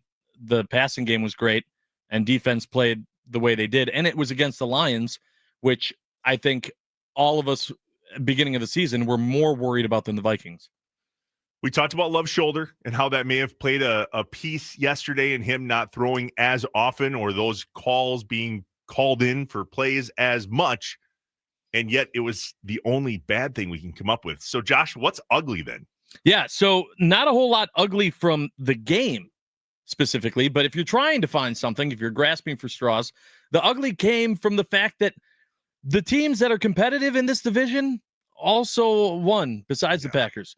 You got to look to the Lions and the Bears that both came away with wins that were close. They weren't blowouts. Those games did not feel like the Packers' victory against the Vikings. So we get the Lions this week, Thursday, the Bears after that at Lambeau at 3:25, then the Broncos, then the Bears, then the Ravens, and then the Vikings. So we get the Bears twice, the Lions once, and the Vikings one more time. And right now we're 2-0 in the division. And unfortunately, the Lions are coming in off of not quite a heater, but a comeback victory that made them feel good. Yep. They love playing on Thanksgiving. It's a quick turnaround for them and a quick turnaround for us. The Bears also had a fairly decently dominant win, if you can call it that, against the Steelers. Yeah, they were up 10 late. So and let's be honest, the Lions should have lost against the Giants, but they came back. They didn't lose. I mean, it's a dub. So if that's an ugly piece from yesterday, then I guess I will take that. Here is a weird thing that happened in the press conference yesterday. Jordan Love peeked at the TV when he was doing his presser post-game, but didn't talk about it. Matt LaFleur, he was clearly watching the game. You've done these Thanksgiving games enough now. What's the challenge going on a Thursday game when you've had 11 games? I would say it's a big time challenge, but it's the same for both. So, short week, quick turnaround. Pause. 4th and 10. That's not a good situation. See what happens, but but it's the same for both teams. And bottom line is, it's a really good football team that we're going against. Obviously, I mean they've won the North the last few years, and we've struggled against them. So I'm sure it's going to be a heck of a football game. It's classic floor. Yeah. He had that on pre-roll as he was watching the game. He was literally just staring at the TV, going like all of us when our kids or our wives ask us a question in the middle of the game. Yeah, I know this is rude, but no, sure, whatever you say. Yep. What? I got it. You bet. Change the lights that you asked me to do 2 weeks ago, and I still didn't get it done yesterday. Yeah, that's literally what happened to my house. Was it? I got to do it today. Yeah, I'm gonna get in trouble. But this is to the point we talked about this off air. I said at the beginning of the show, I think it was in I Have Questions about, is it too early to look at the remaining schedule and kind of look at where the Packers sit in comparison to these other teams and who they have left the rest of the way? Obviously, Packers Lions on Thanksgiving. Then the Lions are at home, not only on Thanksgiving, but the following week. They play Thursday night again against the Cowboys. Cowboys come to town. Then they go out to LA to face the Rams. That'll be a tough one. And then Steelers back home, and then Vikings Bears on the road. That's how the Lions finish out their season. Depending on where the Bears are at the rest of the way, and you figure the Vikings are done, they might be ending their season, the last two games, not even really mattering. Or at least for their opponents. I hear you saying it's not an easy road to hoe for any of the teams that are still in it in the NFC North, especially because they play each other so much. If the NFL was looking for that to shake things out the way it is here at the end of the season with all these divisional games, because they absolutely backloaded the hell out of this thing. I mean, the schedule, 5 of the last 7 for the Packers were all divisional games. It was the second divisional game yesterday the Packers have had since week 1, and it was week 12. So good job, NFL. You're getting what you're looking for, and you get to flex some games and make more money in ads on all of us. Great. There's only one other thing. Sorry, Josh. There's only one other thing that I noticed on the Nicolay Law Fan Talking text line, 414-677-1250. There are at least a number of different people, more than one, have chimed in about there being a lot of purple at Lambeau Field yesterday. I didn't notice that. Yeah, I was at home watching the game. I did not go, and I didn't hear anybody else talking about this, but let's just take this for what it's worth. Matt LaFleur came out and said, hopefully our people, our fans, don't sell their tickets to Vikings fans. However, we also know that winning cures all of these problems. The Vikings beat the Packers twice last year. If I was a Vikings fan and I had the ability to come to this noon game and drive home afterwards, which many of them did, I probably would have looked for tickets too. So is this that big of a deal, Josh? Packers fans selling their tickets? I mean, it'll always be a point that Packers fans, especially the gold package. Was that a gold package game yesterday? I don't. Green? What's the one that's green is the one here non-Milwaukee in Northeast? No, yeah, the Milwaukee package is gold. Gold. Okay, so the green package fans especially love to bring it up, saying that the gold package fans are the ones that sell their tickets. Blah blah blah blah. They do. But see, exactly. Spoken like a I'm just saying they do. Oh, sure, yeah. And okay, so perfect example. If there were a lot of Vikings fans there yesterday, and it was a green package game, looks like green package ticket holders sell their tickets just the same. Somebody text us. Was it a green game yesterday or a gold game? Yeah, no clue. I don't either. I think it was a green. I'm not sure. I do want to point out quick though, if you are like me and you're looking at the remaining schedules, non-conference or division games, I should say, that the Bears, Packers, and Lions have left. Bears have Eagles, Browns, and 49ers. The Lions have Cowboys, Steelers, Rams, and the Packers have Broncos, Ravens. That's it. Which of those 3 scenarios would you rather be in? I mean, all 3 have tough opponents they still have to play. I think ours is the best. Yeah? I really do. I think Broncos, ours is the best. Ravens? Well, not only those non-divisional games, but what you may have heard is we have the most in-division games, right? The other 2 teams have 3. We only have 2, which means we have a little bit more to play for. And I like games that come with juice. And I think that we have more juice-filled games than the other teams in our division do, frankly, because they're against the division. Now, pause. Denver Broncos are playing really well this year. Yeah, and when Lamar's in, the Ravens ain't nothing to, That's a problem. shoo off. I do like the Lions setup, though, too. Ooh. I mean, depending on how the Cowboys come out, the Steelers, depending on Aaron Rodgers specifically, they might have an okay time the rest of the way. We'll see. The 608 said there was a ton of Vikings fans. I got a text from another buddy, Scott, that said there was a ton of purple. Some people are even going out as far as to say it was 60-40. No Vikings, way. Packers? No way. I hope you mean Packers, Vikings. Yeah.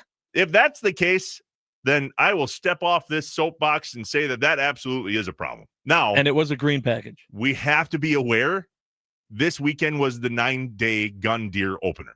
When we have a home game on this date, it always happens this way.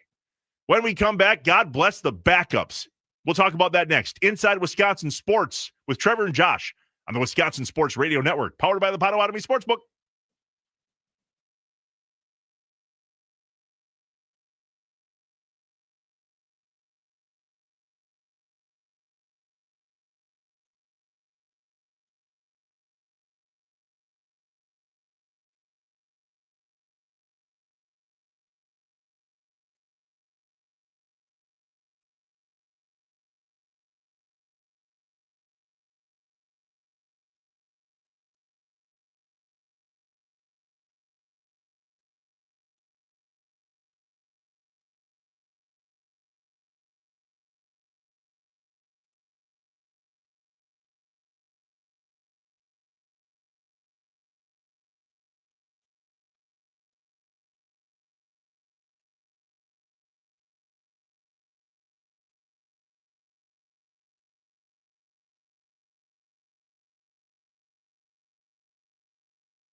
I am an eternal optimist.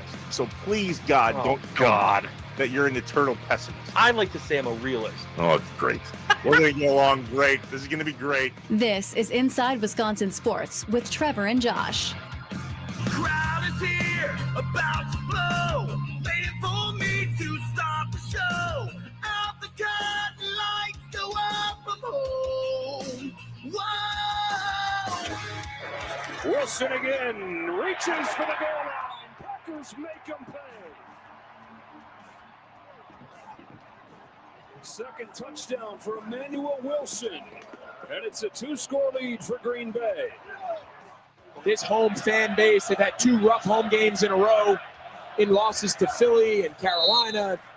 To have a decisive division win at home is a big win for Green Bay for the rest of their season. The defense holds the Vikings in the second half to 4 yards on 15 plays. They get 2 takeaways. They get 5 sacks in this game. And a relatively stress-free second half, 23-6 final score. Matt LaFleur's team moves to 7-3-1. 7-3-1 will take a decisive victory over the Vikings yesterday for our Green Bay Packers. What's up, Wisconsin?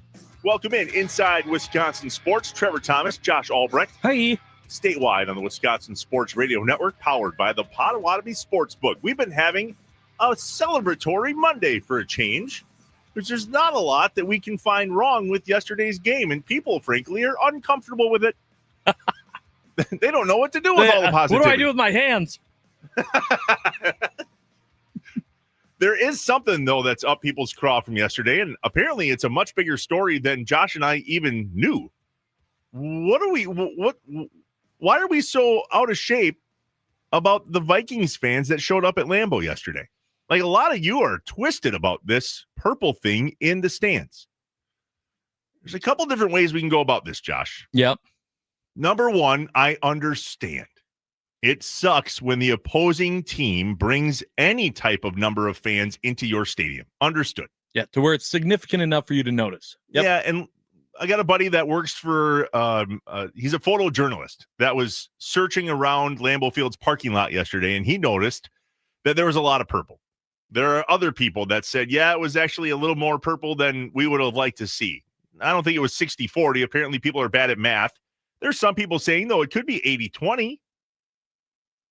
You guys, do you understand that if the NFL was to change their ticket policy, that we would never be able to travel for a game ever again? Right. You think we don't like 20% Vikings fans? Have you seen any of the road games that the Packers had this year? Yeah, a lot more. Remember the Steelers game? Way more Packers fans. Overwhelming. And let me tell you, I don't mind when there are opposing fans there when they have nothing to cheer about. That was always the frustrating thing about if you went to a Brewers-Cubs game and the Cubs got a home run or something and you heard enough cheering for it to be significant. What did Vikings fans have to cheer about in that game? If they were there, you didn't notice. They weren't loud enough to get on the TV broadcast at any point because the Vikings didn't play worth a damn. Right. They came to watch their team get beat and beat bad. Great. Is that not the best case scenario for Packers fans? And already somebody's up my A on, hold on, Trevor. I know good and well you've been critical of the amount of Cubs fans at AmFam Field. 100%. Yeah. Especially in the playoffs. That's when I was hoping it was really going to change, was in the playoffs. And it did. Mm-hmm. It did. But if we're looking at individual games throughout the season, there's no stopping Cubs fans from coming to AmFam Field for a Cubs-Brewers game. That is what it is. We all know what we're getting with that. But for a Packers game, for us to be really upset over, let's just say, 15% Vikings fans, that's a tough pill, man. Like, we travel with the best of them. I was at the Dallas game. That was not 50-50. It was absolutely more Packers fans. At least it felt that way. But if it's even close to 50-50, we have nothing to complain about at 15-ish%. And if they're louder than us, that's on me. I don't know where the 15%. I don't know that I'm going to believe there's a concrete number. You know, if I'm seeing 60-40, 80-20, 85-15, all right. So it's all over the place and no one really knows. The point is that it's much more difficult to determine and identify how many there were when they all have to be quiet. How great was it just seeing that one clip of the Packers defense doing the skull motion and saying choke, all of the Packers fans in the crowd doing it with them, and you could see the Vikings fans all throughout it that just had their arms folded and grumble, grumble, grumble. That's great. Yeah, the message is maybe just careful what you wish for. Because if this is really something that we want teams to figure out, that it's going to hurt us more than it's going to harm us. Why don't we just keep winning? That'll solve everything. Correct. Also, my big takeaway, and this isn't what that number was, but if fans are unhappy with the amount of Vikings fans that were there, just know that it wasn't a gold package game. And I'd really love if we could just put this green package, gold package hate to bed. Packers fans, I don't care where they live, they're Packers fans with season tickets, and they're selling them or they're not selling them. Well, clearly that must have been a gold package game, because if they sold their tickets, the gold package, we green package, we never sell our tickets. Oh, really? Well, here you go. Now you're complaining, and it was green package. Well, see, the green package sell their tickets too. Stop it. Oh, it's annoying. The 920 chimes in. I have season tickets. I sold my 4 tickets to yesterday's game. I made triple my face value. Hard not to sell. Now, it doesn't mean he sold them to Vikings fans, but you're assuming they probably did. It's supply and demand. Brad in the 414. Does this mean that we get to talk down to the green package fans for selling their tickets? No, don't be like that. I hate it. It's so dumb. Green package people don't do it to gold package. Gold package don't do it to green package. Come on. What is it, though, with the differences in the pack? I mean, I understand where it comes from. If you don't, real quick, here's green/gold package 101. It had to do with when we stopped playing games in Milwaukee. Mm-hmm. And so the Milwaukee season ticket holders that got to go to the games at County Stadium still got to obtain their tickets and still come to games in Green Bay. Fast forward, the green package also has a lot to do with them retaining their tickets for all the games that were in Green Bay. It was the best the Packers had to offer in terms of making sure that they retained all of the season ticket holders they have from Wisconsin's biggest market, right down 43. I mean, you can make it to Lambeau Field from downtown Milwaukee in less than 2 hours. Yep. It's not a hard drive. Nope. The problem is the majority of the fans that are green ticket holding packages are the ones that complain the most that people are selling their tickets because, frankly, it's harder for them to find tickets to go to those games. And if you're going to sell the tickets, let me buy them, type of thing. It's always been a Milwaukee Green Bay thing. It doesn't, listen, take the ticket equation out of it. Would you say that Milwaukee sports fans are as big Packer fans as they are Bucs fans? Maybe, maybe not. Yes. I don't know. Maybe. Bigger. I can tell Absolutely. you that Northeast Wisconsin, not nearly as big a Bucs fans. It has been a Milwaukee Green Bay rivalry thing for a long time. It's just the way that the state operates. I just don't get it. I don't like it. And also keep in mind the fact that Packers season ticket holders, I mean, they'll add their kids to the waiting list because they look at it as a financial opportunity. People get on that list so that they might not go to any games. They're going to get them taken away. Well, but I'm just saying, like, if you can look at it as, yeah, we can go to a game or two and then sell the rest. Okay, who isn't going to do that? So then I don't care where you live or what your package is. It's not like every single season ticket holder, green or gold, is going to every single game. They understand the value of the tickets on the resale market, and that's why you wait 30, 40, however many years to get to become a season ticket holder. Let's be friends. Let's just be friends. Kumbaya. Yeah, please. Okay. God bless the backups, Josh. Yes. There was fairly significant impact in yesterday's games from backups for the Green Bay Packers. First one first, Emmanuel Wilson. Leave it to Andy Herman. Jeez, that guy was on one yesterday on Twitter. He was perfect. Yeah. He tweets out, run, oh, run, Emmanuel. And I 100% saying it out loud to my family when I saw it. Here's Jordan Love on Emmanuel Wilson's performance. Yeah, no, I think it's great. I think he obviously did a lot of great things last week. And, he's the guy that we got confidence in, and for him to be able to find out that as well, that Josh would be going, I think, mentally he was preparing all week to be the guy, and then to find out and come out here and, have over 100 yards and break off some of the runs he did was pretty cool. So, great job by him and stuff to just keep building on and keep, being ready for whenever that opportunity is going to present itself for him and to take advantage of the more carries he got. That's a good problem to have. Yep, sure is. Josh Jacobs has been having a pretty decent year. Emmanuel Wilson comes in and says, hold my beer. What a game by him yesterday. So that's one backup that came in and made a huge impact. Here's the next guy, Isaiah McDuffie. First off, he was a part of the first sack of the game along with Brinson. He's sacked back at the 47. Warren Brinson, the rookie from Georgia, with his first career sack. May have to split it with McDuffie, loses 7, and a timeout with 23 seconds. McDuffie also had what could have been a penalized hit. I was worried when he lit up TJ Hawkinson on that third down catch and then massive hit. I wasn't sure if that was going to get a defenseless receiver type of flag call by the officials. It didn't, but it was a huge play. Here's what it sounded like. Packers pass rush comes. Here's McCarthy finding Hawkinson, who got drilled right away. Isaiah McDuffie.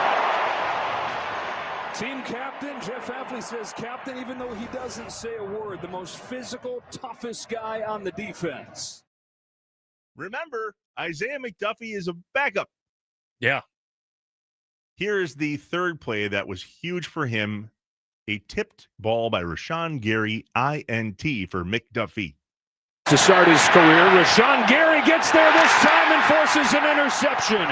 Gary got his hand on it, and Isaiah McDuffie picked it off. Love it. Have a day, McDuffie. Yeah. Have a day.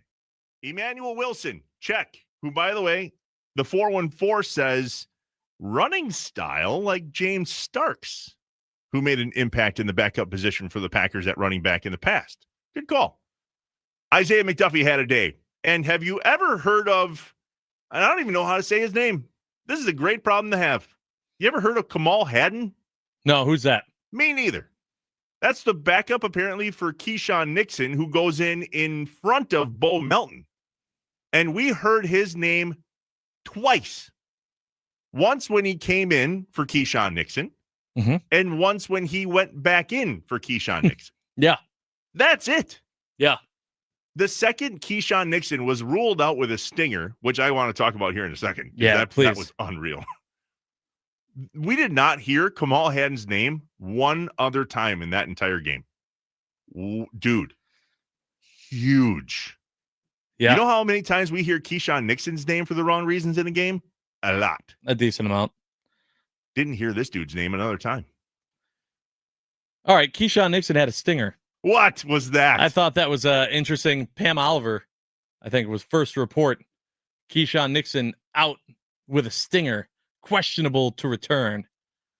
Then next update, I think it was after halftime, post halftime, Matt LaFleur confirmed to Pam Oliver, Keyshawn Nixon will not return in today's game with a stinger. Did you see it? No. Do you have any idea what we're talking about? The stinger? No, tell me. Oh, Josh. I didn't see the play. Oh, the play was unreal. It was one of the harder hits that if anybody out there is listening and you saw this, play along with me here. Josh, it was one of the hardest hits Keyshawn Nixon has taken all year. Why would Keyshawn Nixon take a hit, though, is the question, right? I mean, was it a block? Okay. Was there an interception and he was running the ball back? No, that definitely wasn't the Or case. was he going to the sideline, on our sideline? Oh, no. And Devontae Wyatt lowers his shoulder into Keyshawn Nixon. And Keyshawn Nixon lost. Buddy, go look up this play right now on Twitter. Okay. Keyshawn Nixon was on his way to the sideline, attempting to make a tackle. Ran into our own bench. And Devontae Wyatt didn't catch the guy. He didn't get out of the way of the guy. He literally lowered his shoulder into Keyshawn Nixon. And Keyshawn Nixon hit a wall that was Devontae Wyatt, went down kicking and screaming. Sure enough, because Wyatt lowered his shoulder into Devontae Wyatt's shoulder and literally laid him out. I understand the sideline is a volatile place. What? Do you think that was instinct from Wyatt of just like protecting himself? Like when he sees Nixon coming at him full blast of. But he was just listen, I'm going to reenact it now. He was just standing there and he went poof, and he like lowered his shoulder. Buddy, catch the guy. Yeah, Do yeah, anything yeah. but Should have been open arms and then kind of turn him to stop momentum. Anything other than lay him out. I mean, literally blew him up. And tough. And the fact that was what did it. That's what did it to keep him out of the game. That's it. That was what happened. Whoa. Keyshawn Nixon obtained a stinger by Devontae Wyatt on the sideline to the point where it looked like, I mean, I don't know if Devontae Wyatt even took a step back. Lowered his shoulder. Nixon smacked him out for the game. Unreal. What do you think? What do you think Wyatt was thinking about when that play happened? Because clearly he's not paying attention. He's just like, oh man, dinner night's gonna taste so good. Oh crap! Oh man, I am so sorry. Oh, Keyshawn, are you okay? Oh boy. I don't know if they talked about it afterwards, but I can't wait to see it. Hopefully he's okay and he's back and blah blah blah. You guys. Yeah, hopefully he's fine. Blah blah blah blah. Well, I'm just saying, like, I hope he's fine quick so that we can talk and joke about it in the locker room. Devontae Wyatt with the hit of the game, laying out Keyshawn Nixon. Huh? Yeah, that happened. Wow. Sorry, I think I was cleaning up my basement at the time. That happened. Jason in the 920. He didn't lower his shoulder and lay him out. Big guys can't get out of the way quickly. He braced himself. Bull. Look it up. Literally lowered his shoulder. Bull. He didn't brace himself. He leaned in. Did he try to blow him up? Of course not. But to your point, Josh, I think it was instinct. I mean, yeah. Wyatt, if somebody's charging at him and he's got no other option, bends down and lowered his shoulder. Right. I'm not saying he laid him out on purpose. I'm saying the play was what it was. What about if he did, though? What about if he had a little? Take that. Better I'll let you know. When we come back, we'll get Andy Herman's side of this story as the Packers win by exactly 17 points. If you missed it earlier, there was a bit of a conversation about this. I have no idea what's in store for this next conversation, but you're not going to want to miss it. Andy Herman from the Pack a Day podcast joins us next on Inside Wisconsin Sports with Trevor and Josh on the Wisconsin Sports Radio Network, powered by the Potawatomi Sportsbook. Keep your shirt on, maybe.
Wisconsin Sports with Trevor and Josh on the Wisconsin Sports Radio Network, powered by the Potawatomi Sportsbook. My eyes are closed. I have not opened my eyes to see what Josh is doing. Per the conversation that we had with Andy Herman last week, I haven't seen a thing. My eyes are still shut. I want to experience this with Andy at the exact same time. Andy Herman, the Pack a Day podcast at Andy Herman NFL, joins us now on the Wisconsin Sports Radio Network guest hotline, powered by Group One Call. That's all. I haven't seen it yet. I have not seen it yet. Yeah. Can I, Andy? Are you here? I'm not looking. Just keep your eyes closed. Hold on. All right, here we go. I'm open. So wait, I'm not going to open my eyes yet. Josh. Yeah. For those that don't know, will you please play the piece that we talked about last week with Andy Herman? This is in regard to the Packers won by exactly 17 points. I have not opened my eyes. This is killing me. Play the bit. Play it. Dub, I want that damn helmet on. I don't know. Well, I was gonna say if it's 17, if it's 17 points, that's the line. Okay. If it's over 17, Andy wears the helmet. If it's under 17, but we still win, I'll wear a helmet. Ooh. If it's 17 points exactly, Josh does the show with his shirt off. Okay, the police will be called. Hey, you've done a podcast without your shirt on. I know. I don't want to spend the entire game just hoping that it's not a 17-point victory. You and the entire state of Wisconsin. I'm going to be cheering for JJ McCarthy at the end. JJ, just put up some damn points. Come on, help us out. Come on, get in range. Just a field goal. Just anything. Just safety. Anything. Anything. All right. Well, it didn't happen. Nope. And Josh immediately this morning was very quick to point out that this wasn't a bet. No. That he never agreed to this. I'm opening my eyes now to understand what I'm about to see, because Josh said, I'm never going to run away from this or that. Or okay. All right. All right. Here we go. 3, 2, 1. Holy mother. Are you just in overalls? And that's it? I'm wearing snow pants. You said no shirt? Okay. So, got some. I don't have a shirt on. That was what you said. I'd like to point out, Andy, that you were here. Clearly, this was something that you and Trevor had going on about wearing the helmet. No. It was anytime the Packers won a Victory Monday, had Andy Herman in the helmet. That's what I said. I said, I want to see the damn helmet. And there was no Packers helmet on. It's here. Because they didn't win by more than 17 points. They didn't win by less than 17 points. For some reason, Trevor Thomas throws in there, Josh, you don't wear a helmet. You just do the show without a shirt on. And I go, I'm not doing that. There's no bet. There's not involved. I'm saying the police would get called. But I'm also, if you guys know me and you've been watching me do radio for the last decade, I commit to the bit. Okay. So this isn't because I lost anything. There's no bet. But listen, if you guys out there want to see a overweight man without a shirt on, pasty as all hell, you can go to the YouTube or Twitter account of WI Sports Radio, and you'll see me right now. Somebody in that building, take a picture of this and post it, for the love of God. I mean, it's right there. Andy, what's your side of this story? Because he was real quick to be like, well, wasn't a bet. No bet. I just want to say I had nothing to do with this. This was Trevor. This was Trevor on the spot. The helmet thing was me on the spot, waking up after 2 hours of sleep and just throwing a helmet on at the last minute. And then all of a sudden, Trevor's making point spreads at the at the last one of saying who's got to do what. I'm just glad it was you and not me, thankfully. So that's my only the whole bit here on it. Well, I've never seen you do I've never seen you do a show with your shirt off before, but I have seen Josh do one. So that's what it just came top of mind for me. So, hey, look at us. A Victory Monday by exactly 17 points. I don't know what the odds of that are. Apparently pretty good because the Badgers did it too. So yeah, that was futuristically like, hey, Josh, just a heads up. This is going to trend not in your direction moving forward. Wow. Hey, well done. Thank you. This is really well done. You. All right, Andy, let's break this down. Earlier in the show, we do a good, the bad, the ugly, and there really was no ugly and maybe one or two bad things. There was an ugly. There was an ugly. There was? Oh. All right. Well, can we start optimistically first, please? He's so upset. Nope, we're starting with the ugly. Okay. JJ McCarthy is maybe the worst quarterback in the entire history of the NFL. That was an ugly.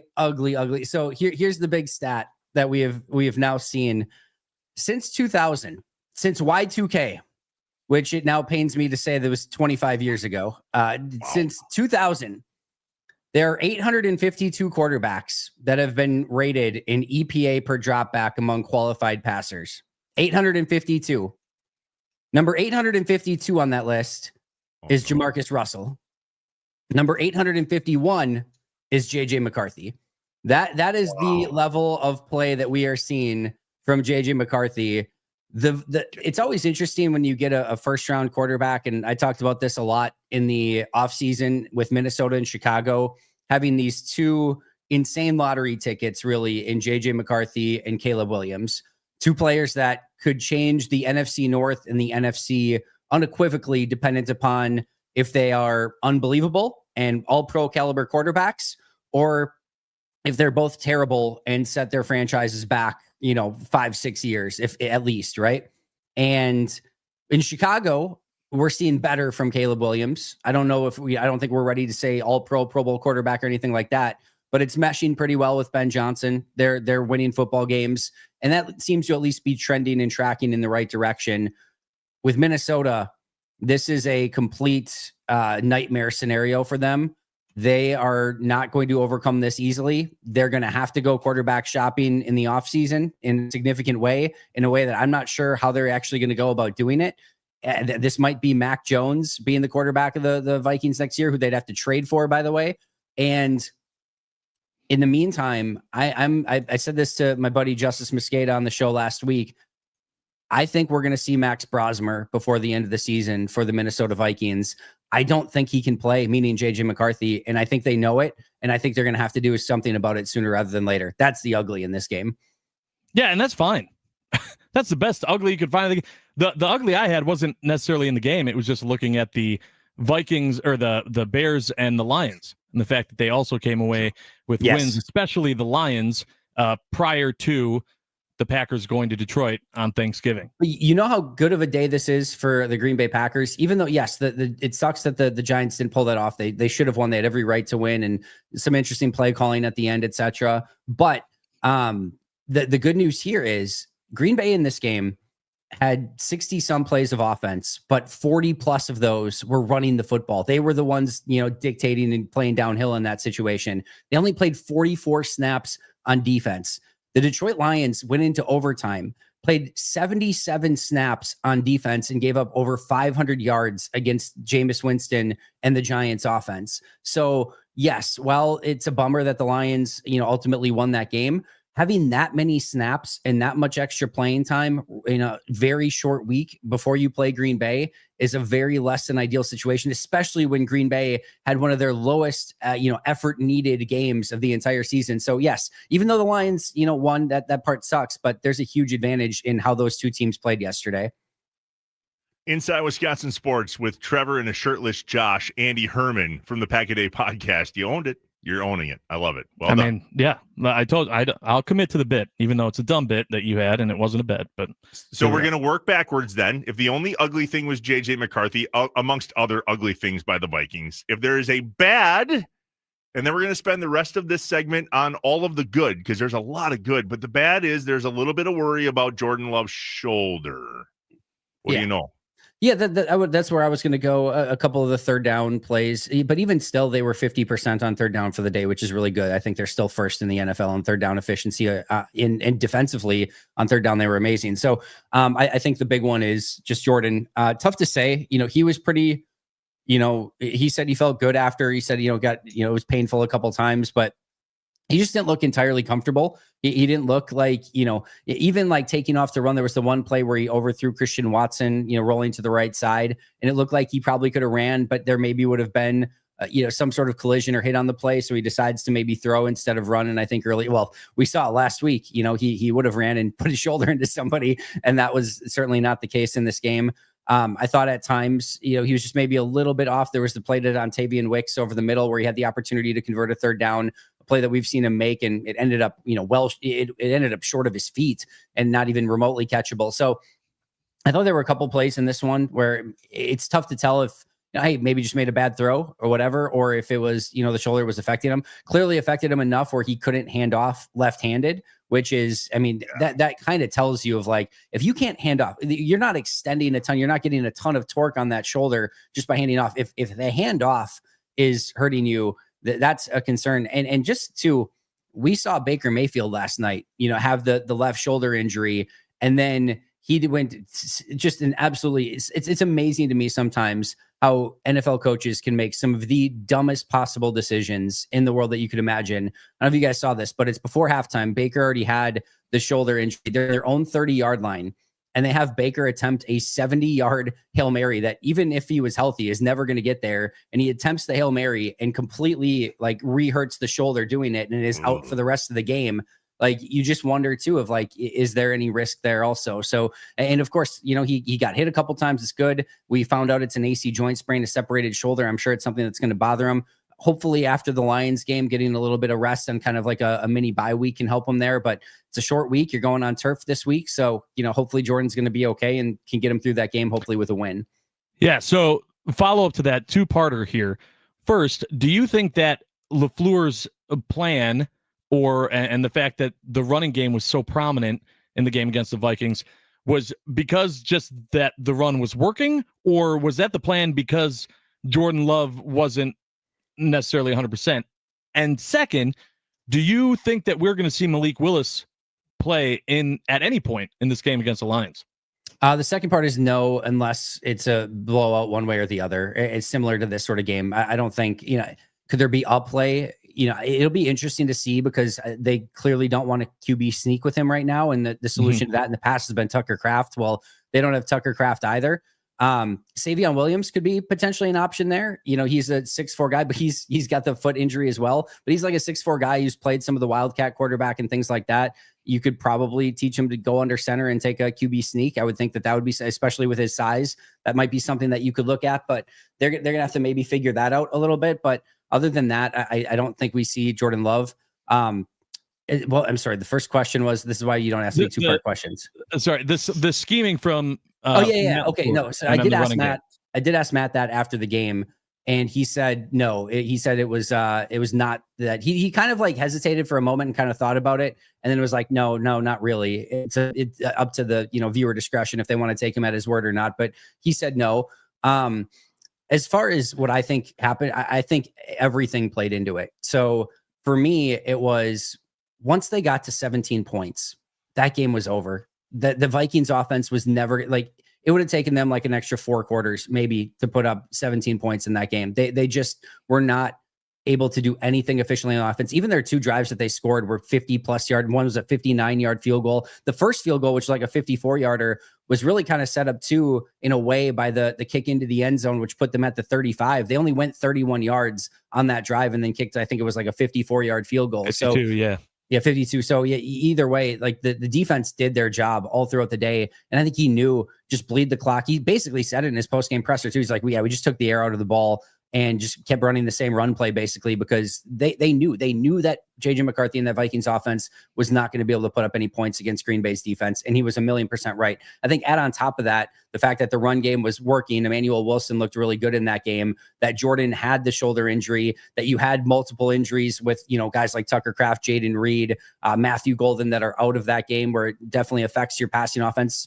And then, I just think too, the score and everything just kind of dictated, hey, run the football and you're golden in this one. Not to mention too, you do have that Thursday game coming up, and you probably don't want to put an extra stress on your team. Just keep that clock running. They were right. You would have liked to have seen them convert a couple of those third downs to just keep it running a little bit more and to maybe get into the end zone eventually. But that was, I understand the frustration when it, on the season as a whole, when that's kind of how Matt's called things late in games when they've had the lead. And I've been critical of it in other times. Yesterday, I thought that was the blueprint for that game, and I thought it was the right call.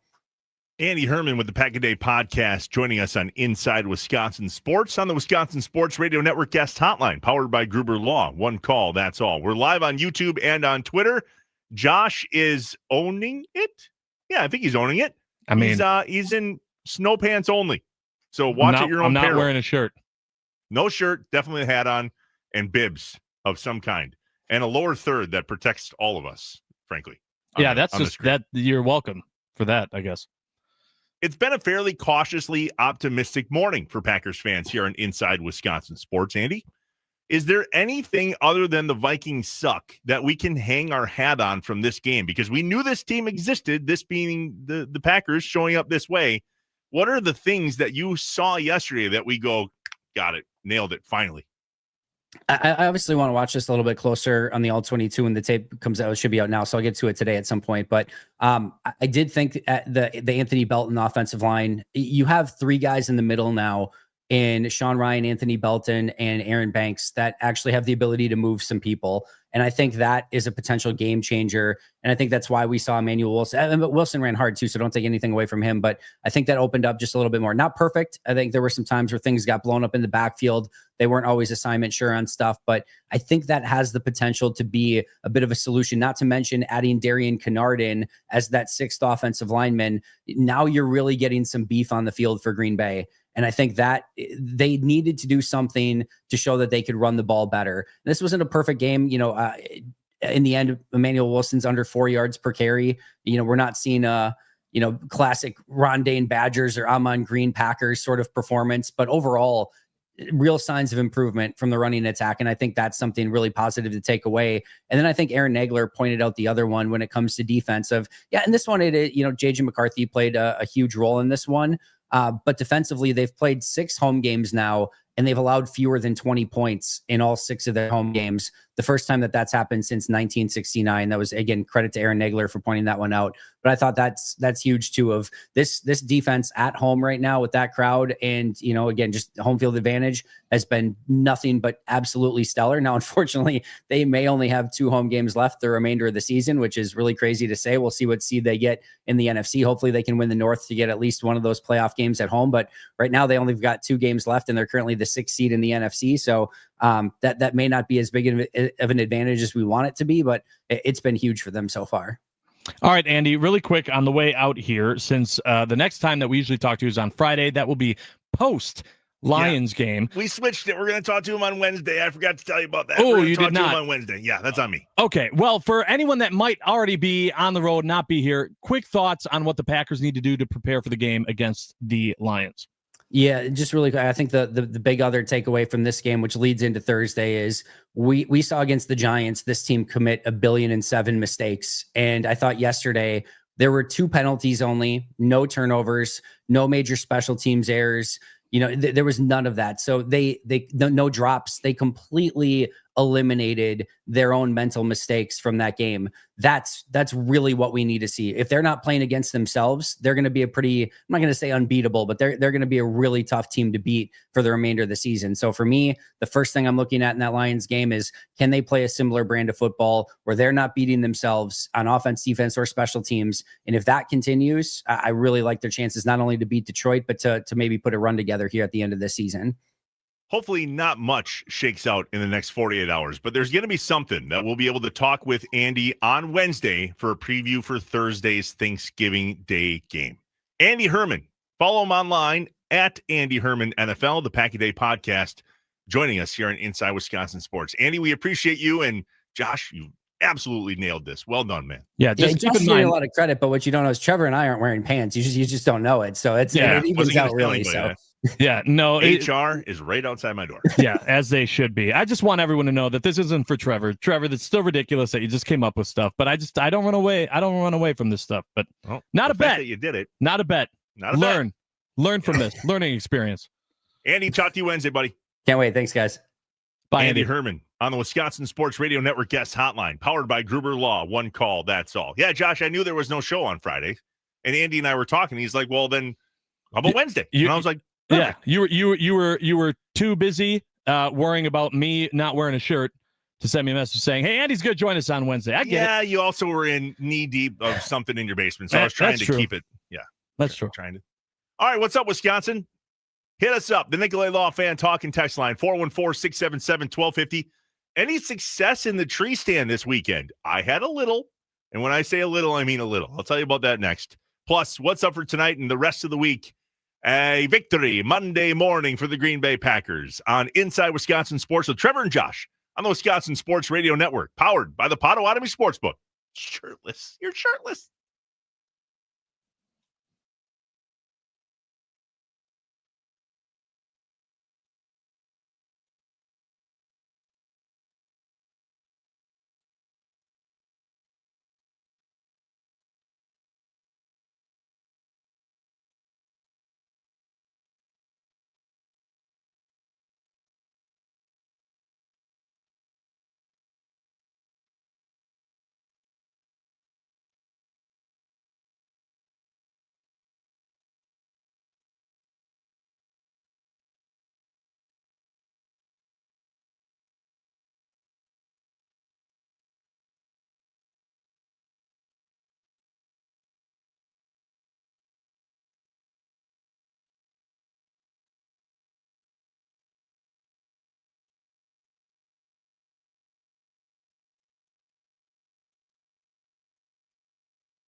The Nicolay Law fan talk and text line 414-677-1250. What's up, Wisconsin? How was the weekend outside of the Packers game? What'd you guys get your hands into? Sorry, Josh. I didn't mean come on, man. Sorry, not the plumbing thing. Uncalled for. We went there already. We're moving on. You're good. You got a plumber in. Everything's better, right? Yes. Shout out Joe the plumber, Milwaukee Plumbing. Appreciate you. Long-time listener, by the way. Brian in the 920, a big D3 girls basketball showdown tonight. Winneconne visiting defending 3 champion Oostburg. That's good that those seasons are off and running. Obviously, the WIAA football playoffs have ended. Congrats to all the teams that are sporting gold trophies from the weekend. What are you up to tonight, Josh? I'm actually very disappointed in myself that I haven't gotten the Christmas decorations up. Huh? We love Christmas in our house. We host Christmas. We do not host Thanksgiving. And so we always kind of skip the Thanksgiving stuff, go straight to Christmas. And I appreciate it because I hate when it's only up for 25 to 30 days. And then it's like, Christmas is over. It's December 26th. Take it down. And so I usually am right after Halloween, get it up so that I can actually get sick of it and feel like it was up long enough and I can say I'm ready to take it down. Otherwise, I go, yeah, it was a lot of work to put away in 3 weeks. This sucks. But we've been so busy dealing with other things, like crappy basements, that I just haven't gotten to it yet. So very much looking forward to that. But we'll have the Bucks game on in the background, hoping they can finally get that first dub without Giannis. Yeah, 7-10 Portland Trailblazers at the Fiserv tonight, 7:00, plus the NFL Monday Night Football game of the week. Carolina Panthers at San Francisco 49ers. We, as Packers fans, want Carolina to win that game, by the way. That way the 49ers have something to play for when they're playing our division rivals later in the season. A shout out to the 414 that says to both Trevor and Josh, I hope you guys have a blessed Thanksgiving and a safe and happy holidays. Thanks for the show. Well, we wouldn't have a show without you. Yeah, thank you. We appreciate that.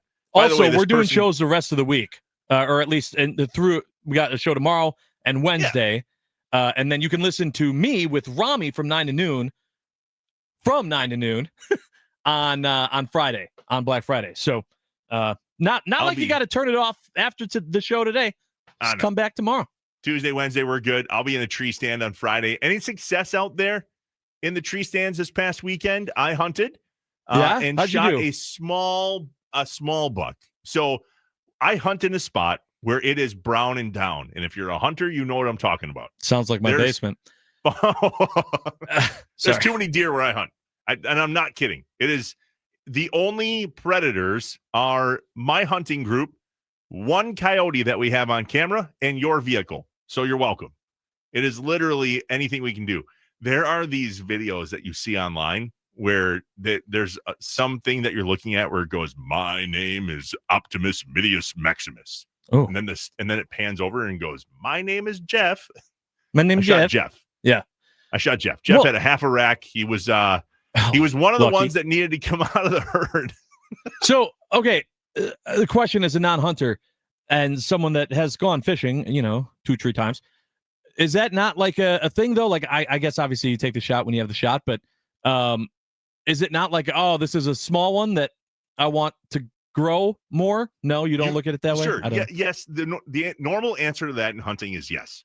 You want to allow a buck to live in order to get the trophy on the wall. Yeah, you shot a baby. I did not shoot a baby. I shot an adolescent. You And killed a baby deer.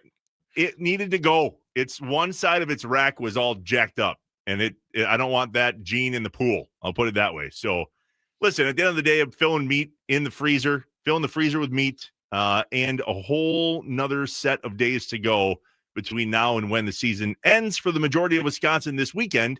But there's something called the Metro Subunit. I'll tell you about that a different day. Nonetheless, it was a successful weekend and a mostly safe weekend for everybody. Unfortunately, there was one really bad story out of Dodge County. Hate to see it. Yeah, don't be safe, Wisconsin. If you're still deer hunting and listening to us in the stand or from deer camp, safety first. That's all that matters. Be safe. Hey, look at us. Yep. On Victory Monday. Darn right. far more optimism than anything else. All right, we'll be back tomorrow morning. Inside Wisconsin Sports with Trevor and Josh on the Wisconsin Sports Radio Network, powered by the Potawatomi Sportsbook. Because we are not done yet.